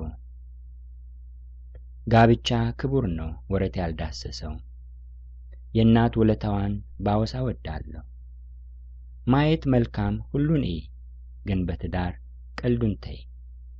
መሐይም እያሉ ሰው እንዴት ይናቃል፣ ያልተማረ አዋቂ ሲጠይቅ ይጨንቃል፣ ወዘተ ወዘተ። መልእክት አላቸው። እውነትንና ቁም ነገርን ነው የሚናገሩት። ቃል ኪዳን መጠበቅን፣ ወሽካታ አለመሆንን፣ አክብሮትን፣ ታማኝነትን፣ ቅንነትን፣ አለመናቅን ነው የሚናገሩት። ጥቂቶቹማ መንፈሳዊ መዝሙር ለመምሰል ማዘንበል ይታይባቸዋል። እየቆዩ ግን እየዘቀጡ የመጡ ይመስላል። ከ10 ዓመታት በፊት በሰማሁት አንድ የኢትዮጵያ ሬዲዮ ዝግጅት የዝግጅቱ አቅራቢ የጥንቱን ሙዚቃና የዘመኑን እያነጻጸረ ሲተነትን የኢትዮጵያ የሙዚቃ ጎማም ከአብዮቱ ፍንዳታ ጋር አብሮ ፈነዳ በማለት ይጀምርና የይዘቱን፣ የቋንቋውን፣ የጭብጡን እየተንደረደሩ መውረድና መውደቅ አቅርቦ ነበር። ከማነባቸው ጽሑፎች እንደታዘብኩት የኢትዮጵያ ብቻ ሳይሆን የየአገሩ ሁሉ የዘፈን ይዘት እየተቀየረ መጥቷል። በምዕራቡ ዓለም ከ60ዎቹ በፊት ታማኝነት፣ ሥራ ወዳድነት፣ ቤተሰባዊ ፍቅር፣ ሃይማኖተኝነት ነበሩ ጭብጦቹ በአመዛኙ። የ60ዎቹ የሮክ ሙዚቃ ንቅናቄ የጭብጡን አትኩረት ወደ ወሲብ ቀየረው። ይህ በከፊል የወጣቱ ትውልድ እስካሁንም የቀጠለ ሆኖ እስከ 70ዎቹ ዘለቀ። በ70ዎቹና በ80ዎቹ ደግሞ የአመላካች ቀስት አቅጣጫውን አዙሮ አዝማሚያው የሐሺሽ፣ ጠፍቶ የማጥፋት፣ አጥፍቶ የመጥፋት፣ የወንጀልና የማሸበር፣ ለሕግ፣ ለደንብ፣ ለሥርዓት አለመገዛት፣ አለመታዘዝ ሆነ። በ80ዎቹና በ90ዎቹ መልኩ በፍጥነት እየተቀየረ የአምልኮና ሰይጣናዊ ሃይማኖት ማስተላለፊያ ሆኗል። በሀገራችንም ከዚህ የተለየ አይደለም። የቀድሞቹ ቁም ነገሮች በርካሽ ወሲባዊ ዘፈኖች ተተኩ። ተረከዟ፣ ባቷ፣ ዳሌዋ፣ ከሷ ጋር ተኝቼ ሲነጋ ልሙት ወዘተ ሆኑ። ሰይጣናዊ አምልኮም አልቀረም። ጃህ ያስተሰርያል የሚል ዘፈን በቅርብ ሰምቼ ነበር። ጃህ ሲል ዘፋኙ ምናልባት ይሖዋን ወይም እግዚአብሔርን ማለቱ ይሆን? ግን ዘፈኑ እግዚአብሔር ስለሚያስተሰርይበት በመስቀል ላይ ስለፈሰሰው የክርስቶስ ደም ሳይሆን ስለ ኃይለ ሥላሴ ነው። ራስታዎች ጃህ ወይም አምላክ የሚሉት ደግሞ ቀዳማዊ ኃይለ ሥላሴን ነው። አያሳዝንም? የክርስቶስ አዳኝነት በሟችና በሞተ ንጉሥ መተካቱ። በሀገራችንም ሳይቀር ዘፈኖች አምልኮ እየመሰሉ እየሄዱ ናቸው። መዝሙሮቻችንም ከዚያ ባልተናነሰ ምናልባትም በፈጠነ አወራረድ እየወረዱ መሆናቸውን እናስብ። ይህ አዝማሚያ ዝም ከተባለ መውረዱ ወደ መውደቅ እንደሚያደርሰው መገመት አይከብድም። በቅርብ ባነበብኩት እንዳለ በሽር በጻፈው አንድ መጣጥፍ ዘፋኞች መጽሐፍ ቅዱስ ጠቃሽ ዘይቤን እየተከተሉ መንፈሳዊ ሳይሆኑ ግን እየመሰሉ ሲሄዱ፣ በአንጻሩ ጥቂት ያልሆኑ ዘማሪዎች ደግሞ አዝማሪ ቤት መጎብኘትንና ማዘውተርን መጀመራቸውን አውስቷል። ይህ ከሆነ አገልግሎትን የሚያዘቅጥ ብቻ ሳይሆን ሕይወትንም የሚበክል በሽታ ነው። እንዲህ የሚያደርጉ ዘማሪዎች እንበላቸው ከየት የተለቀመ ገፈፍ ሊያበሉን እንደሚጥሩ መገመት አይከብድም። ቀደም ሲል ከጠቀስኩት መጽሐፍ በዝርዝር ሳይሆን በነጥብ ልወስድ የሚፈልገውን አንድ ሌላ ሐሳብ ላክል። ይህም ከስህተቶች ጀርባ ያሉት ነገሮች ምንነት ነው። ከስህተቶቹ ጀርባ በአጠቃላይ እይታ 3 የተለያዩ ግፊት መኖራቸውን ጠቁሜያለሁ። እዚያ የተብራራው ከሐሰት አስተማሪዎችና ከስህተት ትምህርቶችና ልምምዶች ጀርባ ያሉትን ግፊቶች ቢሆንም ይዘቱ እንጂ አሰራሩ ያው አንድ ነውና እዚህም እንየው። እነዚህ 3 ግፊቶች ንጹሕ ሕሊና፣ ጥቅም እና ሰይጣናዊ አሰራር ናቸው። ከኋላ ጀምረን ወደ መጀመሪያው ለመሄድ ሰይጣናዊ አሰራር ጭልጥ ያለ ሰይጣን ሰዎችን ከጌታና ከእውነት መንገድ ሊለይ የተገለገለበት መሳሪያ ነው። እነዚህ ግፊቶች በመዝሙሮች ውስጥም አይተላለፉም ማለት የዋህነት ነው። ሊተላለፉ ይችላሉ። መጽሐፍ ቅዱሳቸውን በማንበብ ፈንታ መዝሙር የሚያኝኩ ክርስቲያኖች ጥቂት አይደሉም። ዘማሪዎቹ ዋና ምንጫቸው ቃሉ ካልሆነ እነዚህ መዝሙር ቀለቦች በተሳሳቱ መዝሙሮች በቀላሉ ሊወናበዱ ይችላሉ። ሰይጣን ደግሞ እውነትን አጣሞ ማቅረብ ስራው ነው። ሁለተኛው ጥቅም ነው። ጥቅም ፈርጁ የበዛ ነው። መታወቅና ዝና ሊሆን ይችላል። ስልጣንና የበላይነትን መቆናጠጥ ሊሆን ይችላል። ንዋይና ብልጽግናም ሊሆን ይችላል። የዝማሬ አገልግሎት በእነዚህ ገመዶች አይወሳሰብም፣ አይጠፈርም ማለት አንችልም። ጎላ ያለው የጥቅም ፈርጅ ገንዘብ ነው። ከገንዘብ ጋር ስለሚያያዝበት ገጽታው በቀደመው ስርጭት በመጠኑ ተገልጧል። አሁንማ የመዝሙር ካሴቶችና ሲዲዎች ሽያጭ ዋጋ እስኪያንገደግድ ድረስ ትልቅ ነው። አንድ ካሴት ወይም ሲዲ በማሳተም በአቋራጭ የገንዘብ ቆጥ ላይ መውጣትም አለ ለካ እያሉ በሰው ሰራሽ ችሎታ ሊዘምሩ የጣሩ ጥቂት አይደሉም። ስለዚህ ድምጽ ያላቸውም የሌላቸውም ቅኔ መቀኘት የሚችሉትም የማይችሉትም እየዘመሩ ይገኛሉ። ምንም መለኪያ የለማ። ቢኖርም እንኳ መለካትና መሰፈር፣ መጠየቅና መፈተሽ አይፈልጉም።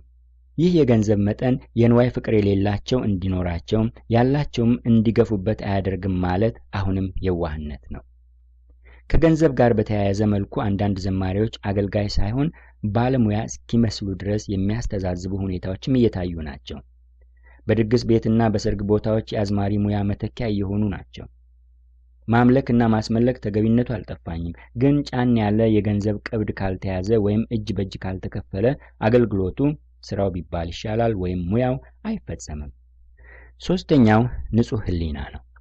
ይህ ካለማወቅ የተነሳ መሳሳት ነው። እንደሚታወቀው ሕሊናችን ቀድሞ የተማርነውን ነገር እውነትነት ወይም ስህተትነት ያረጋግጥልናል እንጂ አዲስ ነገር አያስተምረንም። ስህተቱን እውነት ነው ብለን ተምረን ከሆነ እውነት መሆኑን ያስታውሰናል እንጂ ስህተት ነው ብሎ አይወቅሰንም። ይህ የዋህነትና የብስለት እጦት ስህተት ነው። በእኔ ግምት በመዝሙሮች የተሳሳቱ ስንኞች ውስጥ የሚታዩት አብዛኞቹ ስህተቶች ከዚህ ክፍል የሚወድቁ ሊሆኑ ይችላሉ። አንድ ዘማሪ አንድን ስህተት የተሳሳተው ባለማወቅና ባለማስተዋል እንደሆነ ሊናገር ይችላል፣ እውነትም ሊሆን ይችላል። ይህ አዝማሚያ ግን እንዲቀጥል መተው የለበትም። ዘማሪውም በስህተቱ መግፋት የለበትም። ከጥቂት ዓመታት በፊት በአንድ መጽሐፍ ውስጥ ዛሬ ቤተ ክርስቲያንን ለከፍተኛ አደጋ እያጋለጠ ያለው ከተኩላዎች ተኩላነት ይልቅ የበጎቹ በግነት ነው የሚል ቃል አንብቤ ነበር። እውነት ነው። ምዕመናን በቀላሉ አማኞችና በቀላሉ የሚሸነገሉ ከሆኑ የሚነገራቸውንም ነገር ሆነ የሚዘመረውን ሳያጤኑና ሳያበጥሩ የሚቀበሉ ከሆኑ ስህተቱ ይበዛል እንጂ አይቀረፍም፣ አይቀነስም። እንደ ቤሪያ ክርስቲያኖች ልበሰፊዎችና መርማሪዎች መሆንን ማወቅ አለብን።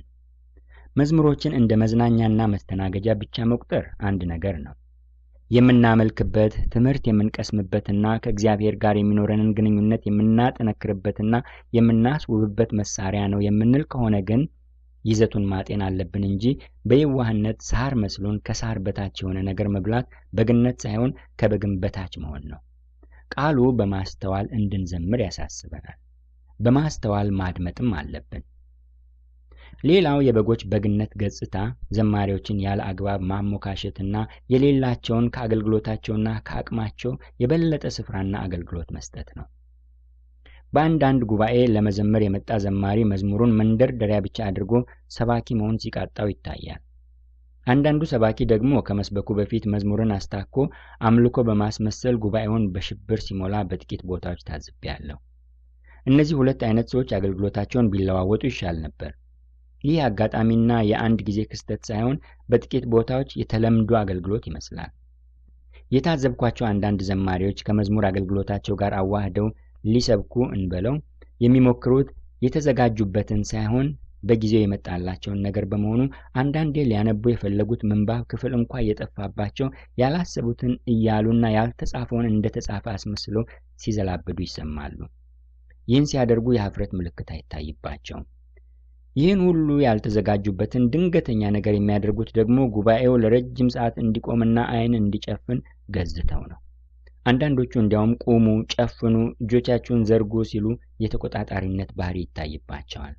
ይህ ከዚያ በፊት ወይም በዚያ ሰዓት የሚያደርጉትን የሚያውቁትን ሰዎች ሳይሆን በስሜት ብቻ ተነድተው ያላሰቡትንና ያልተዘጋጁበትን ግብታዊ ነገር የሚሰሩትን ነው። ክፍል 2 ሕጸጾች። ሀ የመዝሙር እድሳት። ለአንዳንድ ዘማሪዎች የሰነበቱ መዝሙሮቻቸውን እንደገና አድሰው ማውጣት አዲስ ባህል እየሆነም ነው። እርግጥ አንዳንድ መዝሙሮች የትዝታ መግነጢሶች ናቸው። ወደ ኋላ ወስደው ከጌታና ከሕዝቡ ጋር ያሳለፍነውን የቀደመ የሚጥም ዘመን ቃና ያመጣሉ። ትዝታ ብቻ ሳይሆን ታሪክና ሐውልትነት ያላቸው ናቸው። እንደገና ባይዘመሩም እየታወሱና ጉልበታሞች እንደሆኑ የሚኖሩ ናቸው። በቀድሞ ዘማሪም ይሁን በሌላ ዘማሪም ቢደገሙም ይጥማሉ። እርግጥ ነው የቀድሞቹ የተቀረጹ የካሴት ክምችቶች እየጠፉ መምጣታቸው አሳሳቢ ነው።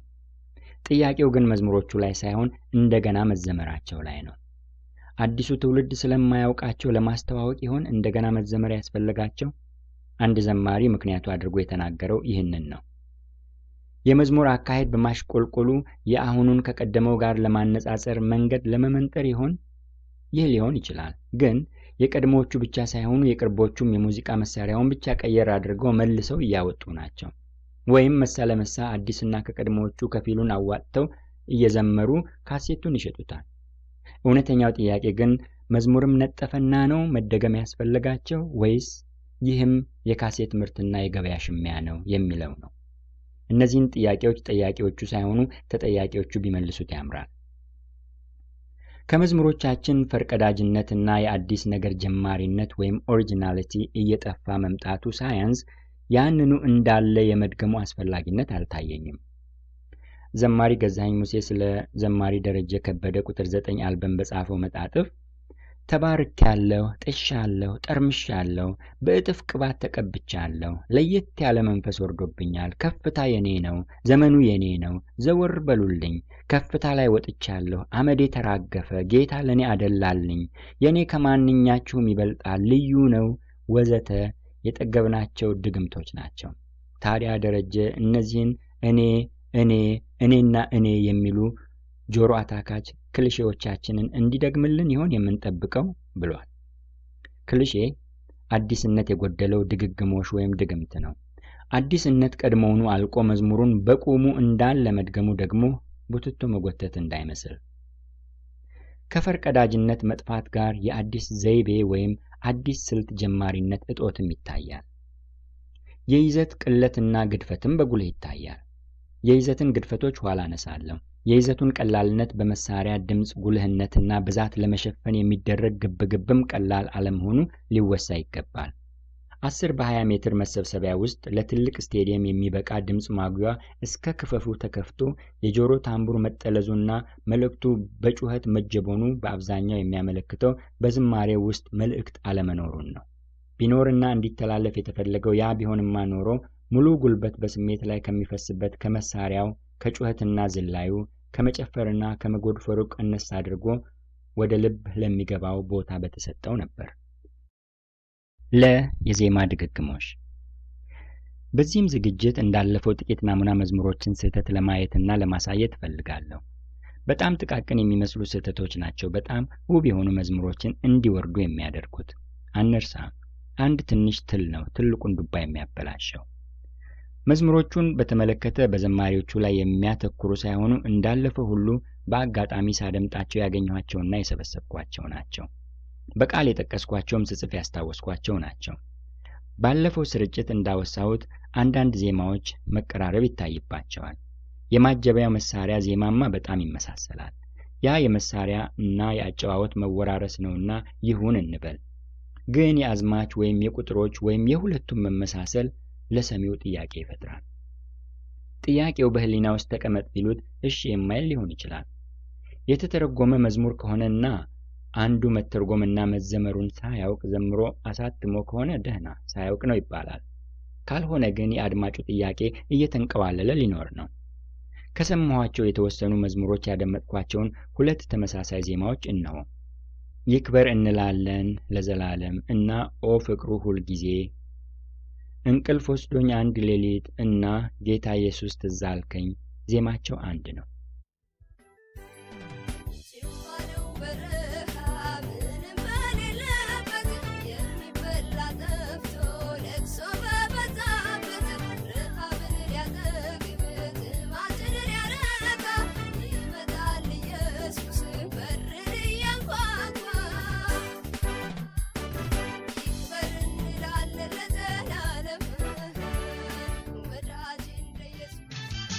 የዲያድግ ወዳጅ የምስኪን ጓደኛ ማን እንደ ኢየሱስ ታማኝ ሚስጥረኛ መድኃኒቴ እሱ ነው ሁሌ አመልከዋለሁ ምስጋናም ክብርም ዝማሬም ለእሱ ነው።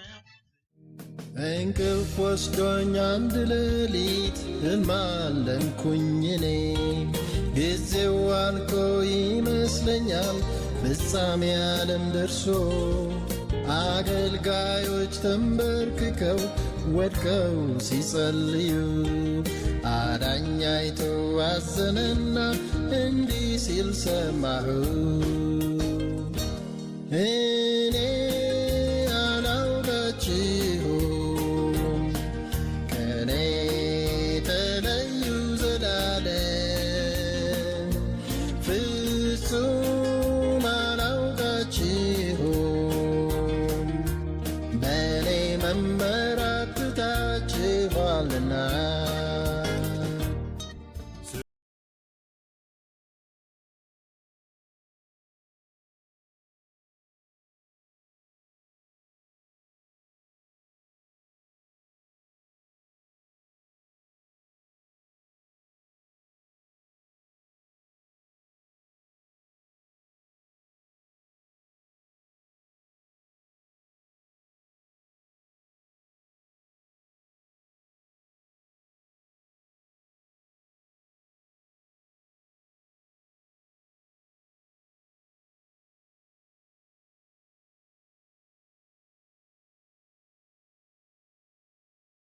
በአንድ ዜማ ሁለት መዝሙር መዘመር በአንድ ድንጋይ ሁለት ወፍ መግደል አይመስለኝም።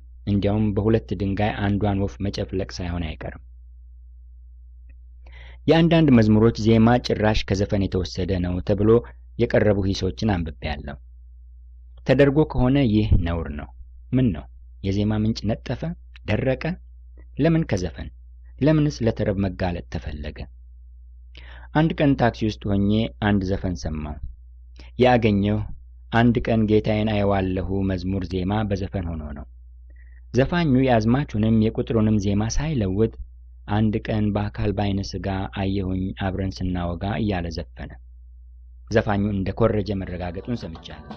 አንድ ቀን ጌታዬን አየዋለሁ አክሊሌን በእጁ እረከባለሁ። አሜን።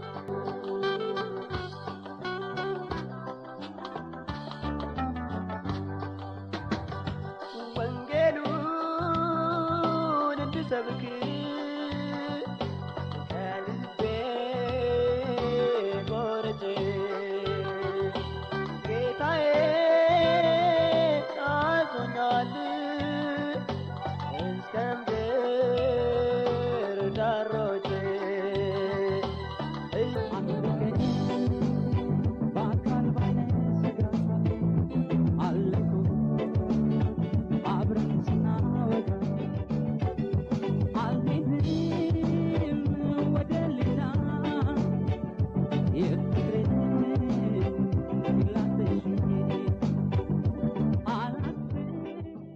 ድሮ ዩኒቨርሲቲ ሳለው በተማሪዎች መኖሪያ ግቢያችን አጠገብ ካለ አንድ የካቶሊክ ቤተክርስቲያን በድምፅ ማጉያ መዝሙር ሰማው።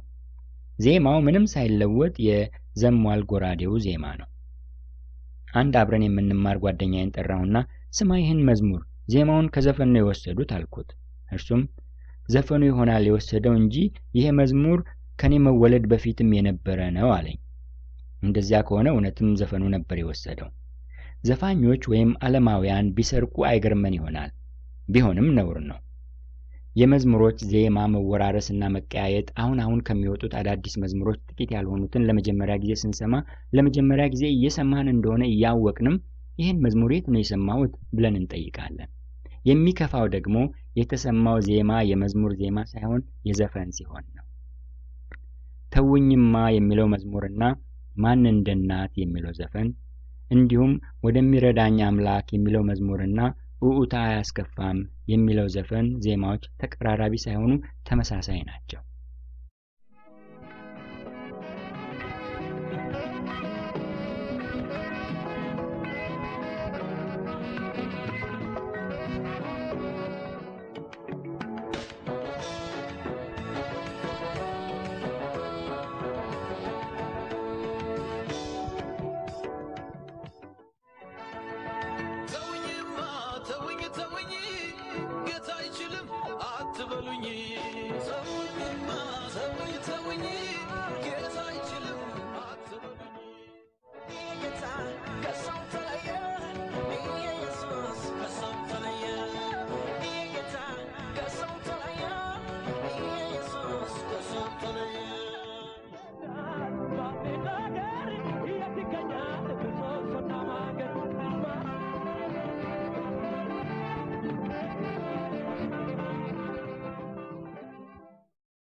ታስከፋ ሲለዩ ተዋዶ ከዚህ በለጠ ከየትምጣ መርዶ ወደሚረዳኝ አምላክ ወደ እርሱ ጮኻለሁ። ይለምነኛልና እለምነዋለሁ። በጉልበቴ ልሂድ ፊቱን ልፈልገው ያለ እርሱ ኑሮ ያምር ጸጋ ልጠይቀው አጨራረሴ እንዲያምር እንዳጀማመሬ ወደ እልፍኝ ልግባ። ይህ የሚያመለክተው ዘማሪዎች ዜማቸውን ለመቅዳት ወደ ዘፈን ወንዝ መውረዳቸውን ነው። ቀጥሎ ቃላቱንም እንዳይቀዱ ይህ አዝማሚያ መቀጨት አለበት። እነዚህ ሲዲዎች ላይ ከናሙናዎቹ በላይ ነው የዘፈን ዜማ ያላቸው መዝሙሮች የተደመጡት። ሆን ተብሎ ከዘፈን ተወስዶ ከሆነ አሳፋሪ ነው። ካልሆነ ደግሞ አእምሯችን የሰማውን ዜማም ይሁን ሌላ ነገር ደብቆ የማስቀመጥ ተፈጥሮ አለው። ታዲያ መዝሙር ስንደርስ ያ የተደበቀ ዜማ ብቅ ካለ እኛ የደረስነው ይመስለናል። አንዴ አንድ መዝሙር ለመዘምራን ቡድናችን አቅርቤ ተለማምደን ከጨረስን በኋላ አንዲት እህት ያ መዝሙር ከአንድ የወላይታ ዜማ ጋር ፍጹም አንድ መሆኑን ነገረችኝ። መዝሙር ይሁን ዘፈን አላስታውስም። እኔ ሳዘጋጅ በጣም እርግጠኛ ነበርኩ የራሴ ለመሆኑ፣ ግን አልነበረም ማለት ነው። በስንፍና ወይም በድርቅና የራሴ ነው ደርሼዋለሁ እንዘምራለን ብል ቅሌት ይሆን ነበር። ሐመርሃ የንባብ ግድፈቶች። የመጽሐፍ ቅዱስ ንባብ ያለባቸው መዝሙሮች የሚያነቡትን ክፍል በጥንቃቄ ማንበብ ይገባቸዋል። ከዓመታት በፊት የሰማሁት አንድ የመዝሙር ካሴት ላይ የሚነበቡ ምንባቦች አሉበት። አንዱ ክፍለ ምንባብ ማቴዎስ 7 ከ21 እስከ 23 ሲሆን መጨረሻው ላይ ያለው ጥቅስ የዚያን ጊዜም ከቶ አላውቃችሁም እናንተ አመፀኞች ከኔ ራቁ ብዬ እመሰክርባቸዋለሁ ተብሎ ነበር። ብዙዎች ጌታ ሆይ በስምህ ትንቢት አልተናገርንምን? በስምህስ አጋንንትን አላወጣንምን? በስምህስ ብዙ ታምራትን አላደረግንምን? ይሉኛል። የዚያን ጊዜም ከቶ አላውቃችሁም እናንተ አመፀኞች ከኔ ራቁ ብዬ እመሰክርባቸዋለሁ። ቃሉ የሚለው ግን የዚያን ጊዜም ከቶ አላወቅኳችሁም ነው። አላውቃችሁምና አላወቅኳችሁም የተለያዩ ናቸው። አላውቃችሁም በዚያን ጊዜ ነው። አላወቅኳችሁም ግን ቀድሞም ነው። የተለያዩ ባይሆኑስ እንኳ ለምን ይለወጣል? የሚነበበው የተደረሰ ከሆነ ደህና፣ ካልሆነ ግን ቃሉን ገምዶ ማንበብ ተገቢ አይደለም። አንድ መዝሙር ላይ ደግሞ ማቴዎስ 11:28 እናንት ደካሞች ሸክም የከበዳችሁ ተብሎ ተነቧል። እናንት ደካሞች ሸክም የከበዳችሁ ሁሉ ወደ እኔ እኔም አሳርፋችሁ ኑ።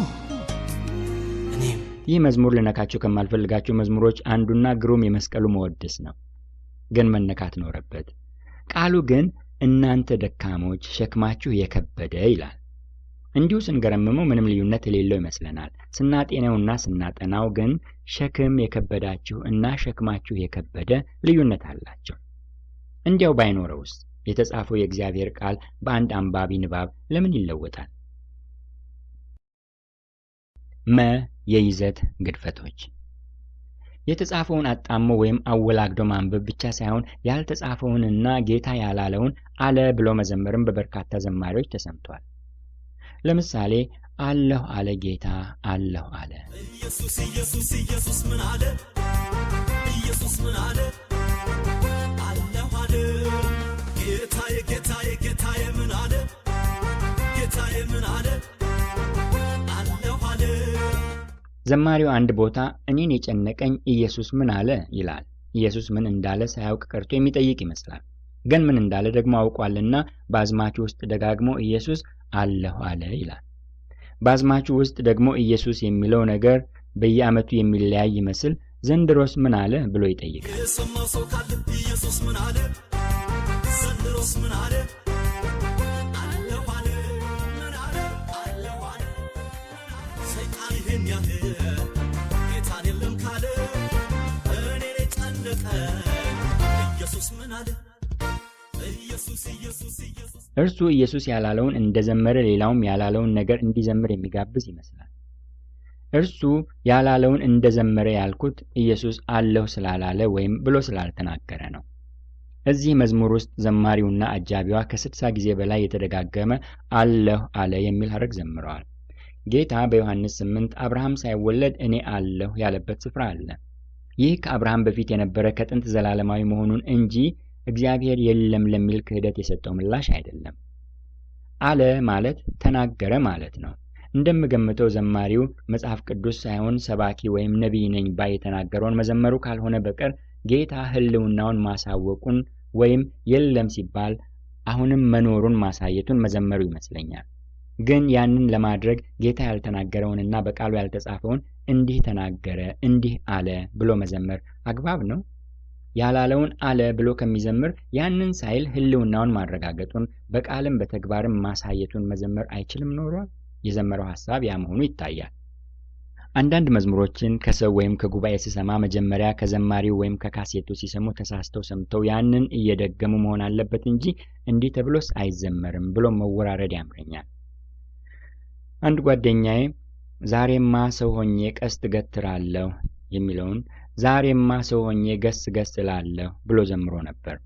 ያው ጓደኛዬ ኮሌጅ በነበርንበት ጊዜ የአንድ ቡድን መዘምራንን የመዝሙር ደብተር ወስዶ ሲያገላብጥ ይመጣል ጌታችን ከአገልጋዮች ጋራ የሚለውን ይመጣል ጌታችን ከአድርባዮች ጋራ፣ መሰረቴ ጠብቆ ብጓዝ ወዳለሁ የሚለውን መሰረቴ ጠልቆ ጉድጓድ ወርዳለሁ፣ ከፈርዖን ጮማ ለኔስ መና ይጥመኛል የሚለውን ከበሬውም ጮማ እያሉ ጽፈዋል።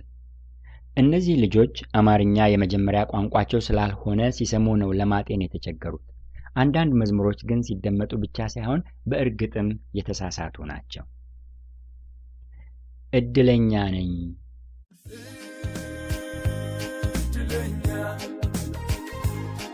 እድለኛ ነኝ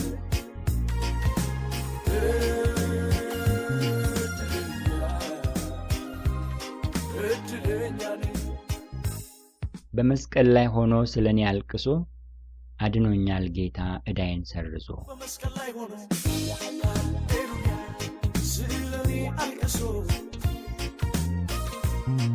አድኖኛል ጌታ ዕዳዬን ሰርዞ። በመስቀል ላይ ሆኖ ስለኔ አልቅሶ ጌታ በመስቀል ላይ ሆኖ ኃጢአታችንን ተሸክሞ ስቃይን ስለኛ መቀበሉ እውነት ነው። ግን አልቅሶ ነበር? በሥጋው ወራት ከብርቱ ጩኸትና ከእንባ ጋር ጸሎትንና ምልጃን ማቅረቡ ተጽፏል። በመስቀል ላይ ማልቀሱ ግን አልተጻፈም። ይልቅስ በመስቀል ላይ ነውርን ንቆ በፊቱም ስላለው ደስታ በመስቀል ታግሶ ነው ተብሎ የተጻፈልን። ለምንድን ነው በዘማሪው ያልተጻፈው እንደተጻፈ ተደርጎ የተዘመረው? አልቅሶስ ቢሆን ያዳነን ልቅሶው ነው? ይህ ያልተጻፈውን እንደተጻፈና የተጻፈውን እንደወደዱ ጠምዝዞ መዘመርና ማንበብ በዝምታ ከታለፈ መድረሻው እምን ይሆን? እድለኛ ነኝ ማለትስ መዳናችንን ሎተሪ አያስመስለውም? ዓለም ሳይፈጠር በፊቱ ቅዱሳንና ነውር የሌለን በፍቅር እንሆን ዘንድ በፍቅር መመረጣችንና የማያምኑ ሰዎች እድለኛ የታደለ የሚሉት ነገሮች የተለያዩ ናቸው። መጽሐፍ ቅዱስ እድል ወይም ፈንታ ሲል ድርሻን በረከትን መናገሩ እንጂ ለማንም ሊደርስ እንደሚችል እንደ ዕጣ ወይም ሎተሪ ያለ ነገር አይደለም። የሲኦል ደጅ በእርሱ ተዘግቷል። ያድነኛል ዛሬማ ቤቱ ባያድነኝ እሱ ይመለካል። የሲኦል ደጅ በእርሱ ተዘግቷል። የምድሩ ምን አስጨነቀኝ የሰማዩ። መቼ ነው የሲኦል ደጅ የተዘጋው? ይህ ከየት የመጣ ትምህርት ነው? ከሆነ ሰው ወደ ሲኦል መሄዱ አብቅቷላ። እንዲህ የመሰለው መዝሙርና ትምህርት ተግባራዊ ተጽዕኖም አለው። ለምሳሌ እንደዚያ ከሆነ ማለትም የሲኦል ደጅ ከተዘጋ ማንም ወደዚያ የሚሄድ የለምና ወንጌልን መስበክና ስለ ጌታ መመስከር አያስፈልግማ። ሌላ ምሳሌ ብንወስድ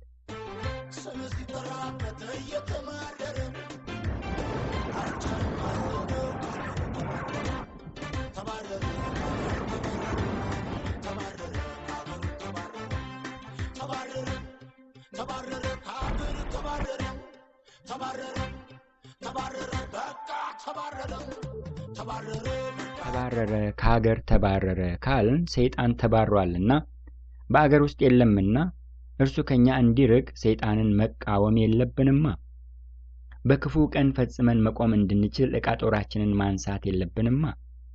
በኤፌሶን 6 በኃይሉና በችሎቱ እንድንበረታና እንድንጋደል እንጂ አባረነው ጋሻ ጦራችንን ሰቅለን እንድንቀመጥ አልተነገረንም።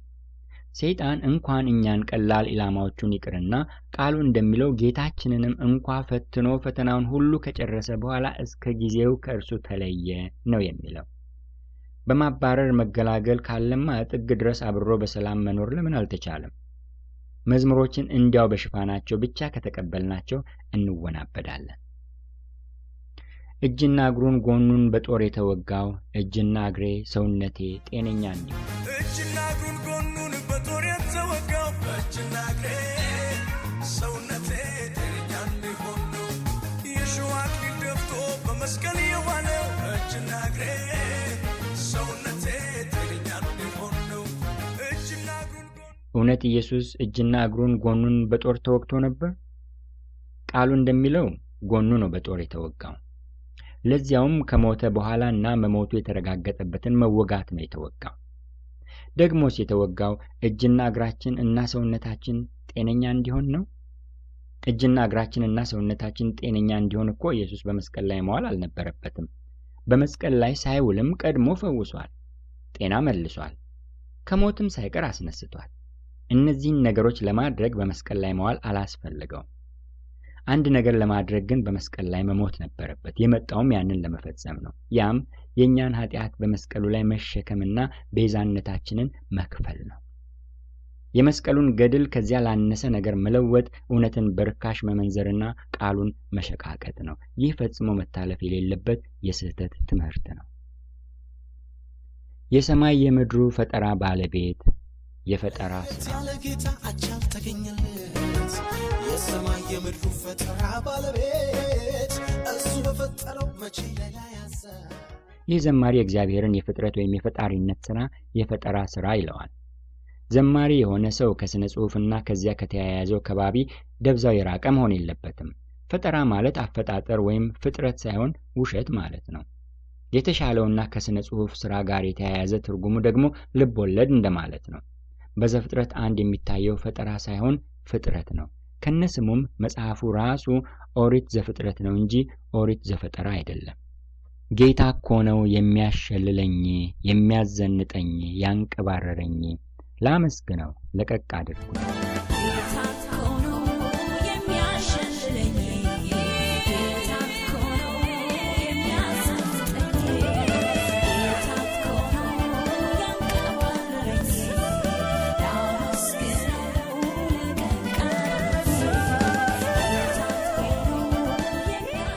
ቋንቋና ቃላት መዝሙሮቻችንን ክቡራን የሚያደርጉትን ያህል ቀላልና ገለባም ያደርጓቸዋል። ደግሞ የዘማሪውንም ሕይወትም የሚያንጸባርቁ ናቸው። መሸለል፣ መዘነጥ፣ መንቀባረር የልብስና የጌጣጌጥ የአዱኛ ቃላት ናቸው። ደግሞም ከትህትና የራቀ ባህሪ ቃላት ናቸው። ትሑት ሰው አይንቀባረርማ። የሚያሳዝነው ይህን የሚያደርገው ጌታ እንደሆነ ሲነገር ነው። በእውነቱ ክርስቲያን ሊለብስ መጣር ያለበት ልብስ ሌላ ልብስ ነው። እንግዲህ እንደ እግዚአብሔር ምርጦች ቅዱሳን ሆናችሁ የተወደዳችሁም ሆናችሁ ምሕረትን፣ ርኅራኄን፣ ቸርነትን፣ ትህትናን፣ የዋህነትን፣ ትዕግስትን ልበሱ። በእነዚህም ሁሉ ላይ የፍጻሜ ማሰሪያ የሆነውን ፍቅርን ልበሱት ይላል ቃሉ። በአምባርና በጉትቻ በጫማና በከረባት ዘንጠን ጌታ አንቀባረረኝ ማለት ጌታን ከማወደስ ይልቅ ቀብራራነታችንን በአደባባይ ማወጃችን ነው። ጌታ ከመልካም ነገር ልጆቹን አያጎድልም። መልካም ነገር ደግሞ በመሸለልና በመዘነጥ አይሰፈርም። ክርስትና በልብስና በንብረት ተለክቶ መነሳትም መውደቅም የለበትም። ብዙ ዘማሪዎች ጌታ አከበረኝ፣ አኮራኝ፣ ሰው አደረገኝ ሲሉ ያንን ማለታቸው ነው። ጌታ ሲያድነን ሰው አይደለም ያደረገን፣ ሰውማ ነበርን። ከእጦት ወደ አዱኛ መምጣታቸውን መዘመራቸው ካልሆነ በቀር ከሆነ ደግሞ ሰው መሆንን በመልበስና በገንዘብ ብቻ ከለኩ መሰረታዊ የአመለካከት ሽንቁር አለባቸው። ጌታ ሲያድነን ሰው ሳይሆን ልጆቹ ነው ያደረገን። ያ ልጅነትና የልጅነት ስልጣን ቢዘመር ውብ ነበር። ያ የልጅነት ስልጣን መንቀባረርና መዘነጥና መሸለል አይደለም። መልበስ ተገቢ ነው እንጂ ልብሳችን መታወቂያችን መሆን የለበትም። ለኛ እውነተኛ በላጭነታችን ክርስቶስን መልበሳችን ነው። ያለዚያማ ከኛ የተሻለ የሚለብሱት ሊበልጡን ነው ማለት ነው። ወይም እንደነሱ እስክንሽቆጠቆጥ ድረስ ገና ቀረኝ ልንልና ባለን ከማመስገን ይልቅ በሌለን ልናጉረመረም ነው። ማዕረጌ ነህ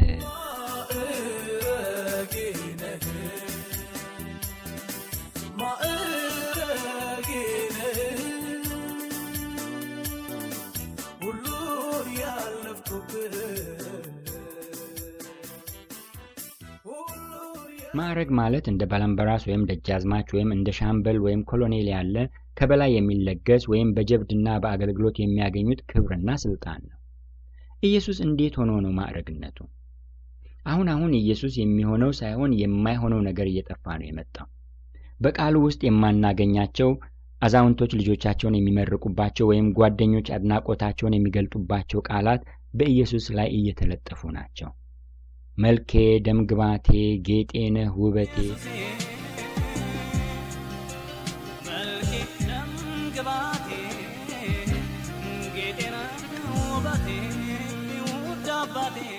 ወጌ፣ ማዕረጌ፣ ሹመቴ፣ ውበቴ፣ መደምደሚያዬ፣ ደስታዬ፣ ኩራቴ፣ ትምክህቴ፣ ወንድም ጋሼ፣ ምስጢረኛዬ፣ ምስጋናዬ ወዘተ።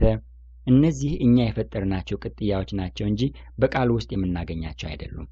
ይህንን ቅጥያ ለመጨመር ስልጣኑ አለን። ደግሞም እነዚህ ሁሉ ነገሮች እንኳን በነጠላ አንድ ላይ ቢጨፈለቁም አንዱን የጌታን ማዕረግ አይተኩም። ባለፈው ስርጭት ለሰው የሚሆኑ ማሞገሻዎችን ለጌታ መጠቀም፣ ለምሳሌ ጌታን ጀግና ማለት ጌታን ከፍ ሳይሆን ዝቅ ማድረግ መሆኑን አውስቼ ነበር። ለሰው የሚሆኑ ማቆላመጫዎችን ለጌታ መጠቀም ከውዳሴ የወረደ እንጂ የተስተካከለ አይደለም። አንዳንድ መዝሙሮች በእውነቱ አዝማሪ በፊውዳል ወይም በከበርቴ ፊት ቆሞ የሚያዜመው ነው የሚመስሉት። በልማዳዊው አባባል ከሄድን የምናቆላምጠው እኩያና ጓደኞቻችንን ነው። የሚበልጡንን በአክብሮት ነው የምንቀርበው። ካቆላመጥናቸው የሸነገልናቸው ብቻ ሳይሆን እንዲያውም እኩያ አድርገን ያዋረድናቸው ነው የሚመስለው፣ ለራሳቸውም ለሰሚዎችም። እስኪ አንድ የምናውቀውን አንድ መሪ የሆነ ሰው በምናባችን እንደምናነጋግር አስበን የዚህ አይነት ቃል እንጠቀም። አይመችም፣ አንቀጥልም። በየትኛውም ወግም ሆነ ግንኙነት ይህ አይደረግም።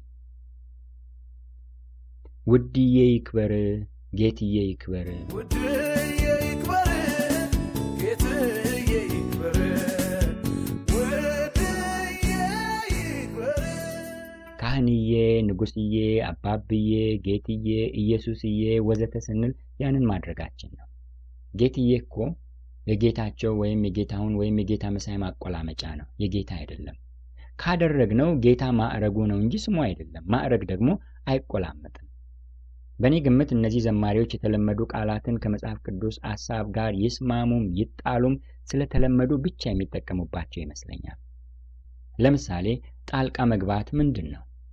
ጣልቃ እየገባ በሕይወቴ በኑሮዬ ጣልቃ እየገባ ጣልቃ እየገባ ጣልቃ እየገባ መንገዴን አቀና ጣልቃ እየገባ እግዚአብሔር እኛ ወገኑ ልጆቹ ከሆንን በኋላ ጥበቃና ክብካቤ ያደርግልናል እንጂ ጣልቃ አይገባም። ጣልቃ መግባትና ጥበቃና ምሪት አንድ አይደሉም። መጽሐፍ ቅዱስ ውስጥም ጣልቃ መግባቱ አልተጻፈም። አንዴ ጣልቃ መግባት ወይም ጣልቃ ገብነት በወጥ ትርጉሙ በሁለት ችግር በሌለባቸው ወገኖች መካከል ሳይፈለጉ ሳይጋበዙ ጥሩ ላልሆነ ግብ ጥልቅ ማለት ነው። እግዚአብሔር ይህን አያደርግም። ዘማሪዎች ቃልን ከተጠቀሙና ቃል ደግሞ ትርጉም ከኖረው ትክክለኛና ተገቢውን ትርጉም ሊመርጡ ግዴታ አለባቸው። ዘማሪዎቻችን አሁን ባወጡት ካሴት ኢየሱስዬ፣ ካህንዬ፣ አባብዬ፣ ጌትዬ ካሉ በቀጣዩ ኢየሱስሻ ወይም ጌትሽ እንዳይሉ ያስፈራል። የዚህ ችግር ቃሉ ብቻ አይደለም፣ ግንኙነቱም ነው። አንዳንዶች ጌታን የቆሎ ጓደኛና የችርቻሯቸው ሽርክ የሚያደርጉት ወይም የሚያስመስሉት ከሚሰጡት ስፍራና ከግምታቸው ካላቸው ግንኙነት የተነሳ ነው። አጠራራችን ግንኙነታችንን እንደሚገልጠው ወይም ቀረቤታችንን እንደሚመድበው የታወቀ ነው። ይህንን አንዘንጋ። ለምሳሌ ጌታ ማዕረጋችን ከሆነ ማዕረጉ ከባለ ማዕረጉ እንደማይበልጥ የታወቀ ነው። ዝርግፍ ጌጤ ነው ኢየሱስ ካለ ዘማሪው ባለጌጡ፣ ኢየሱስ ጌጡ ናቸው። እኛን ባለጌጥ፣ ኢየሱስን ጌጥ፣ እኛን ባለማዕረግ፣ ኢየሱስን ማዕረግ አድርጎ መዘመር ራስን ማግዘፍ ነው፣ ነውር ነው። ስለዚህ ቋንቋችን መደብና ደረጃ ሊኖረው ይገባል። ካህኔ እንደ መልከ ጼዴቅ፣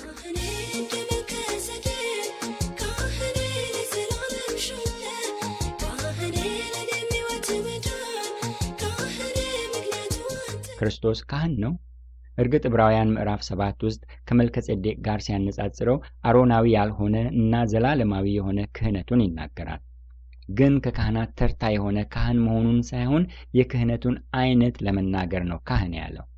በዚያው መጽሐፍና በሌሎችም ስፍራዎች በግልጽ የሚያስተምረው ዋና ትምህርት ግን ኢየሱስ ካህን ሳይሆን ሊቀ ካህናት መሆኑን ነው። እኛ ነን ካህናት፣ የንጉሥ ካህናት። ከሆነው ሁነት ከእርሱነቱ የገለጥነው እየመሰለን ለምን እናውርደው? የቅርብ ዘመዴ ነው ለእኔ የሞተልኝ ዋርሳዬ የምለው ዘመዴ ነው ለኔ የሞተልኝ ዋርሳዬ የምለው። በመዝገበ ቃላት ትርጉም ዋርሳ ወራሲ፣ ወራሽ፣ የሚወርስ ማለት ነው። ኪዳነ ወልድ ክፍሌ 405። በዘዳግም 25 እና በመጽሐፈ ሩትም እንደተጠቀሰው ትርጉሙ ያው ሆኖ የባል ወንድም ወይም የባል የቅርብ ዘመድ ባሏ የሞተባትን ሴት የሚወርስ ማለት ነው። ዘዳግም 25 ከ7 እስከ 9 ሴቲቱንም ዋርሳ ያሰኛል። ይህኛው ቃል በአማርኛው እንጂ በዕብራይስጡ ዋርሳ ሳይሆን የወንድም ሚስት ማለት ነው። በሩት መጽሐፍ ያለው ቃሉ የወጣው መቤዠት ወይም መታደግ ከሚለው ግስ ቢሆንም የወንድሙን ንብረት የሚከላከል የሚቤዥ የባል የቅርብ ዘመድና ወራሽ ማለት ነው። ይህ ዘማሪ ኢየሱስን ነው ዋርሳዬ የሚለው። እንዴት ሆኖና በምን በኩል ነው ኢየሱስ ዋርሳው ወይም ወራሹ የሆነው? እንዴትስ ነው እርሱ አውራሽ የሚሆነው? የምናወርሰውስ የትኛውን ጢንጧችንን ይሆን? ይህ የማይገባና ግራ የሆነ ነገር ነው። ጌታችን ኢየሱስ ቤዛችንና ታዳጊያችን ስለሆነ ዋርሳችን ማለት አለብን? አንድ ዘማሪ ኢየሱስን የጦር አበጋዝ ያደርገዋል። የጦር አበጋዜን ኢየሱስን ሾሜያለሁ፣ መውጣት መግባት ባንተ ተምሬያለሁ። የጦር አበጋዜን ኢየሱስን ሾሜያለሁ። ጠላቶቼን ሁሉ በልማዳዊ ትርጉሙ የጦር አበጋዝ ማለት ከዋና የጦር አዛዥና ከአዝማች በታች የሆነ የጦር አለቃ ነው። ኢየሱስ ይህ የበታች አለቃ ነው ማለቱ ይሆን ይህ ዘማሪ? ከሆነ ኢየሱስ ከየትኛው አዛዥና አዝማች በታች ያለ አበጋዝ ይሆን? ዘማሪዎች የሚዘምሩበትን ቃል እርግጠኛ ሆነው ሳያውቁት ለምን እንደሚዘምሩበት ወይም ለምን ሊያውቁ እንደማይሞክሩ አይገባኝም። ቢሞክሩ እኮ ያገኙት ነበር ትርጉሙን። መሰለውና ተንጎራደደ፣ እኔ ነኝ ብቁ ብሎ ፈረደ።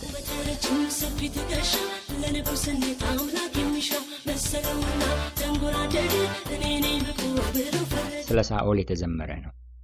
ግን ሐሳቡ ከየት እንደተገኘ አይታወቅም። ግምት ይሆን? ከሲኒማ የታየ ይሆን? አንድ ፊልም ላይ ሳኦል ሊነግስ መንጎራደድ ብቻ ሳይሆን ከዚያም ያለፈ ነገር አድርጎ ነበር። ይህ ግን በሰው የተደረሰ ፊልም እንጂ በመንፈስ ቅዱስ የተጻፈ ቃሉ አይደለም። በቃሉ እንደተጻፈው ግን ሳኦል እንኳን ሊንጎራደድ በዕቃ መካከል ከተሸሸገበት ነው ተፈልጎ ወጥቶ የመጣው። አንድ መዝሙር ውስጥ ሚሊኒየም፣ የሉሲ ልደት፣ ካላንደር፣ አሃዝ፣ አቡጊዳ ሄውዞ የሚሉ ቃላት ተዘምረዋል። ኢትዮጵያና ሚሊኒየም ሚሊኒየምና መድኃኔዓለም እንዳዬ ተላለፉ ልቤ ሰግቷል። ሄይ የሉሲ አይደለም የሉሲ ልደቱ የሉሲ አይደለም የሉሲ ሞላው 2000 የኢየሱስ ውልደት በኢትዮጵያ ካላንደር ቀመር ስሌት በአቦጊዳ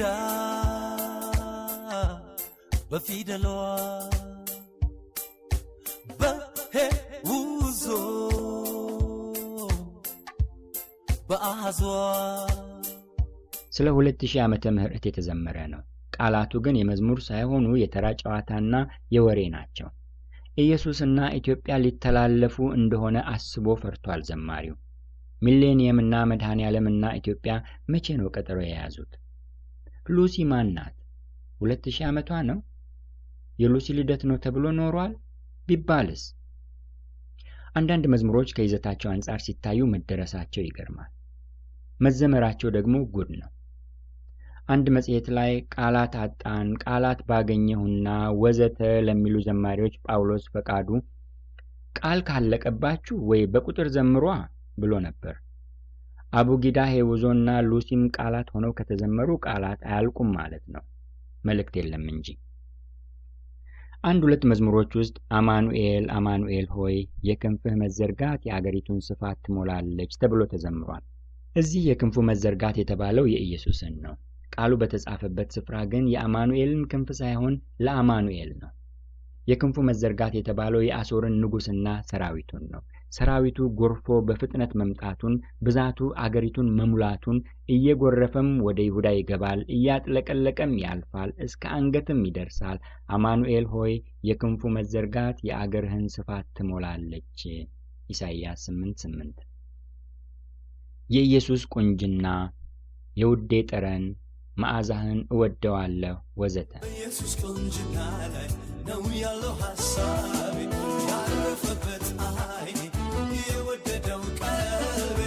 ኢየሱስ ቁንጅና ላይ ነው ያለው ሐሳቤ፣ የአገር ቆንጆ ነኝ ባይ ከኢየሱስ ሲተያዩ ያማረ መሳይ ውበት ውድ የበዛበት ብስት አገር ሁሉ ያደነቀው ሰዓሊው የሳለው አይሞኙ መች ገባው የኔን ቆንጆ ናራይ መዓዛሄን ወደዋለሁ ፍቅር ነው ልቤ ውስጥ ያለ ልዑል ሆይ ማደሪያ የተወደደ ነው ውበትክ ያማረ መልካም መዓዛ አለው ከማለዳ ዘማሪዎቻችን የኢየሱስን አካላዊ የቁንጅና መግለጫዎችን ሲጽፉ ሰዓሊ ሆነው እፊታቸው የተቀመጠ ያስመስሉታል። ምን እያዩ ይሆን ቁንጅናውን የደረሱት?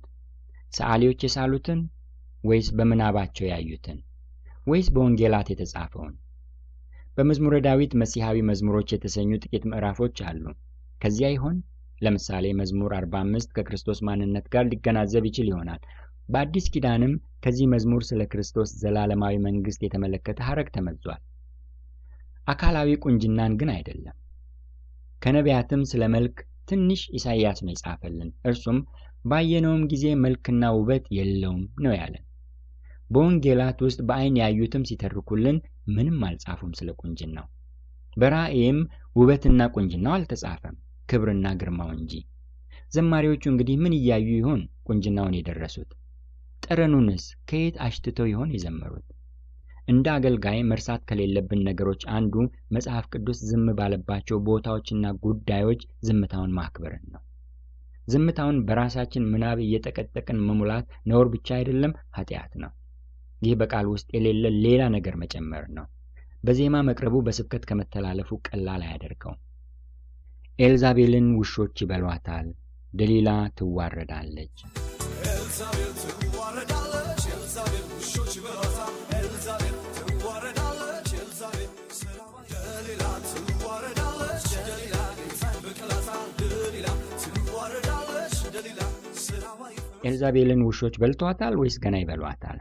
ገና ሊበሏት ከሆነ መጽሐፍ ቅዱስ መታረም አለበት።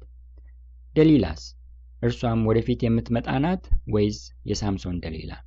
ደግሞስ በዚያ ታሪክ የተዋረደች ደሊላ ናት? ካልተዋረደችው ደሊላ ይልቅ ያለ ቦታው ገብቶ የተዋረደው ሳምሶን ቢጠቀስ አይሻልም ኖሯል? ትምህርት የሚሆነን ይልቅስ እርሱ ነበር። አንዳንድ ዘማሪዎች አዳዲስና እንግዳ ትምህርት ያስደምጡናል። ይህም አነሰብህ፣ አነሰ ምስጋና፣ አነሰ ወዘተ። ማነስ የመብዛትን ነገር በንጽጽር መናገር ነው። እግዚአብሔር ደግሞ የልብንና የጥራትን ነገር እንጂ የብዛትን ነገር አልፈለገም፣ ፈልጎም አያውቅም። ደግሞም አነሰብኝ አላለም፣ ብሎም አያውቅም። እኛ አነሰበት እያልን በሰዎች ውስጥ የበደለኝነትና የወንጀለኝነት ስሜት ማሳደርን ብንተውና ልብና ጥራት ላይ ብናተኩር ጥሩ ይሆን ነበር። ከቅባቱ የተነሳ ቀንበሬ ተሰባበረ። ይህ ብዙ ሰባኪዎችም ቅባቱ እያሉ ለአዲስ የቅባት ትምህርታቸው ማቆንጃ የሚጠቀሙበት ቃል ነው። ኢሳይያስ 10:27 ላይ ያለ በዚያም ቀን ሸክሙ ከጫንቃህ ቀንበሩም ከአንገትህ ላይ ይወርዳል፣ ቀንበሩም ከውፍረት የተነሳ ይሰበራል የሚል ቃል ነው። ቃሉ ውፍረት ተብሎ ስለ ውፍረት ሲናገር ሰባኪዎቹ ከሌላ ትርጉም ወስደው ቅባት ብለው ተርጉሞ ስለ ቅባት የተዛባና በአዲስ ኪዳን ያልተደገፈ ትምህርት ያስተምራሉ። በዕብራይስጥ ቅባት፣ ስብ ወይም ስባት፣ ውፍረት ተለዋዋጭ ቃላት ናቸው። በዚህ ስፍራ ያለው ቃል ግን ከበሬው አንገት ውፍረት የተነሳ የቀንበሩ ቀትር እንደሚሰበር እስራኤልም ከመሰልሰልና ከጉስቁልና ባሻገር ተመችቷቸው ብርቱ ሆነው ሲስፋፉ መናገሩን እንጂ ቅባት አይልም። ቅባትን ካወሳን አንድ ሌላ እንይ። የበቀል ቅባት በላዬ ላይ ፈሷል። የኔስ ለየት ይላል፣ የኔስ ለየት ይላል። የበቀል ቅባት በላዬ ላይ ፈሷል፣ የበቀል ቅባት በላዬ ላይ ፈሷል፣ የበቀል ቅባት በላዬ ላይ ፈሷል፣ የበቀል ቅባት በላዬ ላይ ፈሷል። ምንድን ነው የበቀል ቅባት? አለ ለመሆኑ የበቀል ቅባት የሚባል? ቁጥሩ የበዛ የቅባት አይነት በዘመናችን ሰባኪዎችና ዘማሪዎች አንደበት እንጂ በቃሉ ውስጥ የለም።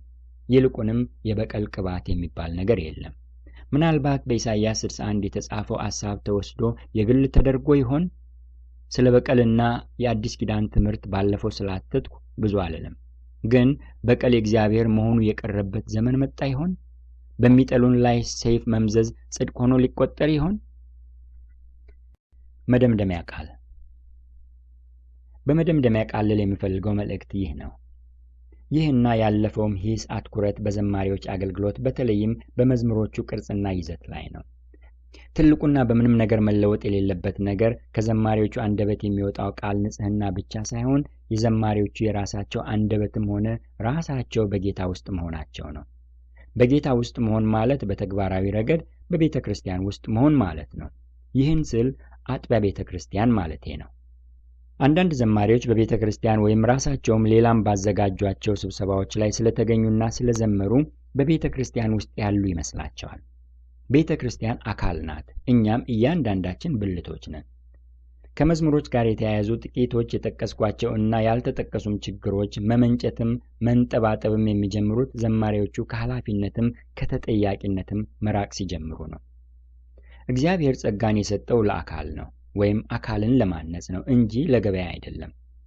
አንድ ብልት አካልን የሚያንጸው በአካል ውስጥ ሲገኝ፣ ከአካልም ደግሞ በስፍራው በመደቡ ሲገኝ ነው። ዘማሪዎቹ በቤተ ክርስቲያን የተተከሉ ናቸው ወይስ ዘዋሪ ዙረታም ናቸው? ስላልተተከሉና ቃሉን ስለማያጠኑ ነው በፍሬ ፈንታ ቅጠል የሚያበሉን ብዙዎቹ። ለሚያመልኩባት አጥቢያ ተጠያቂ ናቸው ወይስ ሚኒስትሪ ምናምን እያሉ ዝና የሚያካብቱና ገንዘብ የሚሰበስቡ ከበርቴዎች ናቸው? ከባለ ሚኒስትሪዎቹ አንዳንዶቹ ወይም ብዙዎቹ ከተጠያቂነት ነፃ ለመሆን ነው ይህን የሚያደርጉት። ዶክተር ደረጀ ከበደ በቅርብ በ2000 መጨረሻ በአንድ መጽሔት በተደረገለት ቃለ ምልልስ ዘማሪዎችንና ቤተ ክርስቲያንን ጎን ለጎን የሚሄዱ አቻ ድርጅት መሰል ነገሮች ለማድረግ ሞክሯል። ዘማሪዎች ለቤተ ክርስቲያን ተጠያቂ መሆን የሌለባቸውና ዝማሬም ሙያ ብቻ እንደሆነ የሚያመለክት አቀራረብና ይዘት ያለው አስተያየት ሰጥቶ ነበር። ይህ ዘማሪ ለዘማሪዎች ብቻ ሳይሆን ለቤተ ክርስቲያንና ለመሪዎቿም አርአያ መሆን የሚችልበትን የአስተያየት መድረክ ካለፈበት ምናልባት ጎርበጥ ባጣ መንገድና ከተሞክረው የተነሳ ቤተ ክርስቲያንን የተደራጀ ሃይማኖት ብሎ በመዘንጠል ዘማሪዎችም ከቤተ ክርስቲያን ጠለላ እንዲርቁ የመከረና የሚመክር ይመስላል። የክርስቶስ አካል መሆኗ በግልጽ በተነገረላት መጽሐፍ ቅዱሳዊ ቤተ ክርስቲያንና በተደራጁ ሃይማኖቶች መካከል ልዩነት አለ። የዝማሬ አገልጋዮች የዚህች አካል ብልት መሆናቸውን ካልካዱ በቀር የእነርሱም ሆነ የአገልግሎታቸው ህልውናና መገኛ ስፍራ ቤተ ክርስቲያን ናት። እኔ ለህብረት የሚሆን ተፈጥሮ የለኝም የሚል አገልጋይ በአካል ውስጥ ብልት ሆኖ መኖር ይኮሰኩሰዋል። ዘማሪ ሁሉ እንደዚያ እንዲሆን አበረታች ምልክት መሆን ግን ተገቢ አይደለም። ቤተ ክርስቲያን በተፈጥሯ ጉባኤ ወይም ማህበርም ናት። ፍጹም ያልሆነች የቅዱሳን ህብረት ናት። ዝማሬን እና ዘማሪን በተመለከተ አገልግሎቱም አገልጋዩም ከዚህ ህብረት ውጪ ስፍራ የላቸውም። እንደ ባለሙያ የራሳቸውን መደብ የሚፈጥሩ ከኖሩ ይህ የፈጠሩት ነገር መደብ እንጂ አካል አለመሆኑ መታወቅ አለበት። በተለይም የአገርን የዝማሬ አገልግሎት የፊት ቀስት አቅጣጫ የማስያዝ ችሎታ ያለው እንደ ዶክተር ደረጀ የመሰለ ጉምቱ ዘማሪ በአተያዩ የዘማሪና የቤተ ክርስቲያን ግንኙነት ምሳሌ ሊሆን በቻለም ነበር። የዚህ ዘማሪ ጠቅላላ ትክታው የዝማሬ ሙያነት ላይ ነውና ይህ ከሆነ ዘማሪዎቹም ሙያተኞች ብቻ ሊሆኑ ነው ማለት ነው። ዝማሬ ግን በአውዱ ሙያ ሳይሆን አገልግሎት ነው። ኤፌሶን 5:19፣ ቆላስይስ 3:16፣ አንደኛ ቆሮንቶስ 14:26 መንፈሳዊ ወይም ክርስቲያናዊ መዝሙር እንደ ብሉይ ኪዳን ዘመን ሁሉ በአዲስ ኪዳንም እግዚአብሔርን በማምለክና ቅዱሳንን በማነጽ የጎላ ስፍራ እንዳለው ያሳያሉ። ከግልና ከእልፍኝ እስከ ጉባኤና አደባባይ ድረስ ጌታ ይመለክበታል፣ ክርስቲያኖችም ይታነጹበታል። ይህ እውነት ነው። የዚያኑ ያህል ደግሞ ከሁለቱም አቅጣጫ ከአገልጋዩም ከተገልጋዩም ኃላፊነት አለበት። ምክንያቱም መዝሙር አገልግሎት ነው። መዝሙር ችሎታና ዝንባሌ ብቻ አይደለም። መዝሙር ስጦታ ነው። ከጸጋ ስጦታዎች ጋር ባይዘረዘርና የተፈጥሮ ዝንባሌና ተሰጥኦ ሊሆን ቢችልም በአንደኛ ቆሮንቶስ 14 ከአምልኮ ጋር ተጠቅሷልና ከክርስቲያናዊ ይዘቱ አንጻር ስጦታና የእግዚአብሔር ሀብት ወይም ጸጋ ነው። ይህ አጠቃቀስ ለማነጽ የተሰጠ ጸጋ መሆኑን ያሳያል። ስጦታው ለዘማሪዎቹ የተሰጠ ነው።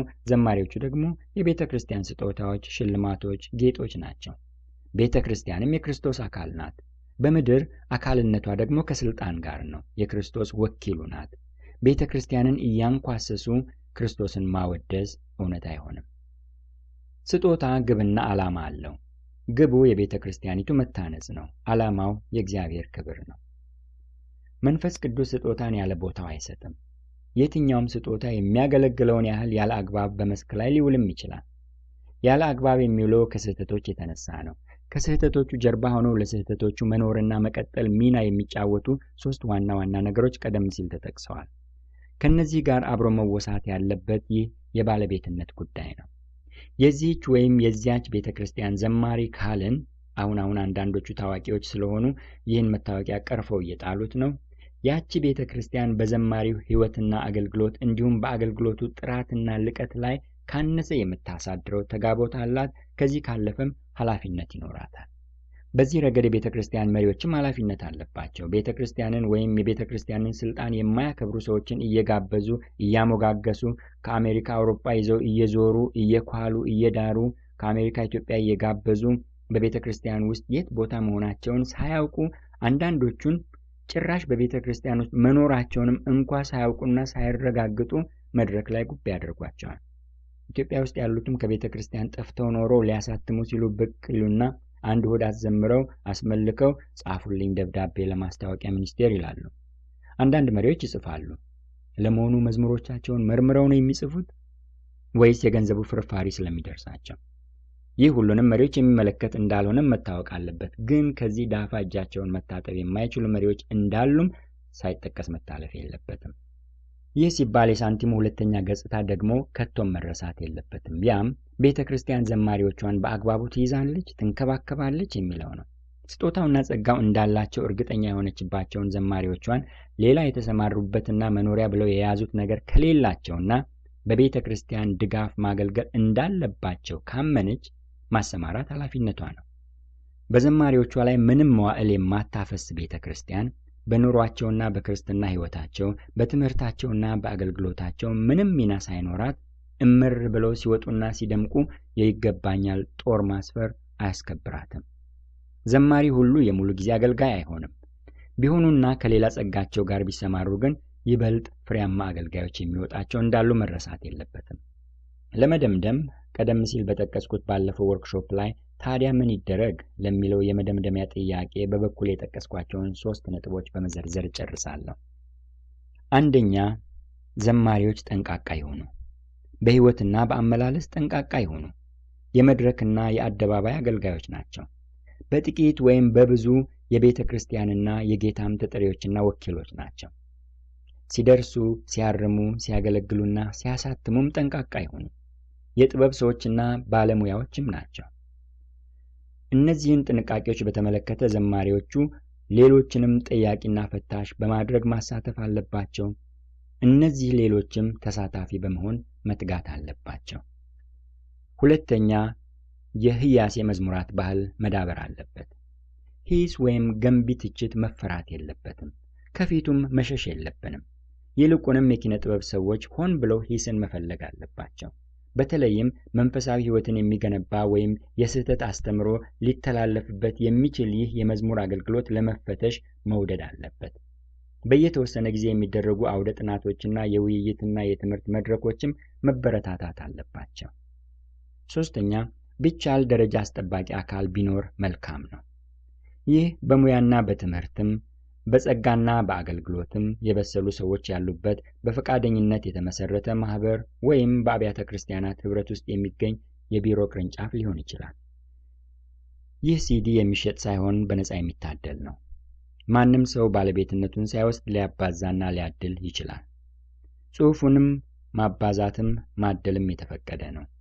ጽሑፉን ወይም በድምፅ የተቀረጸውን በኢሜይል ማግኘት የምትፈልጉ በሲዲው ወይም በመጣጥፉ ላይ በሚገኘው አድራሻ ብትጠይቁ በሚነበብ ወይም በሚታተም ሰነድ ወይም ወደ ኮምፒውተር በሚጫን ኦዲዮ መልኩ ልልክላችሁ እችላለሁ።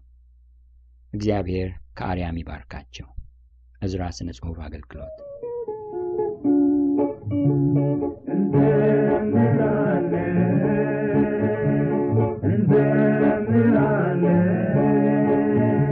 Maybe there will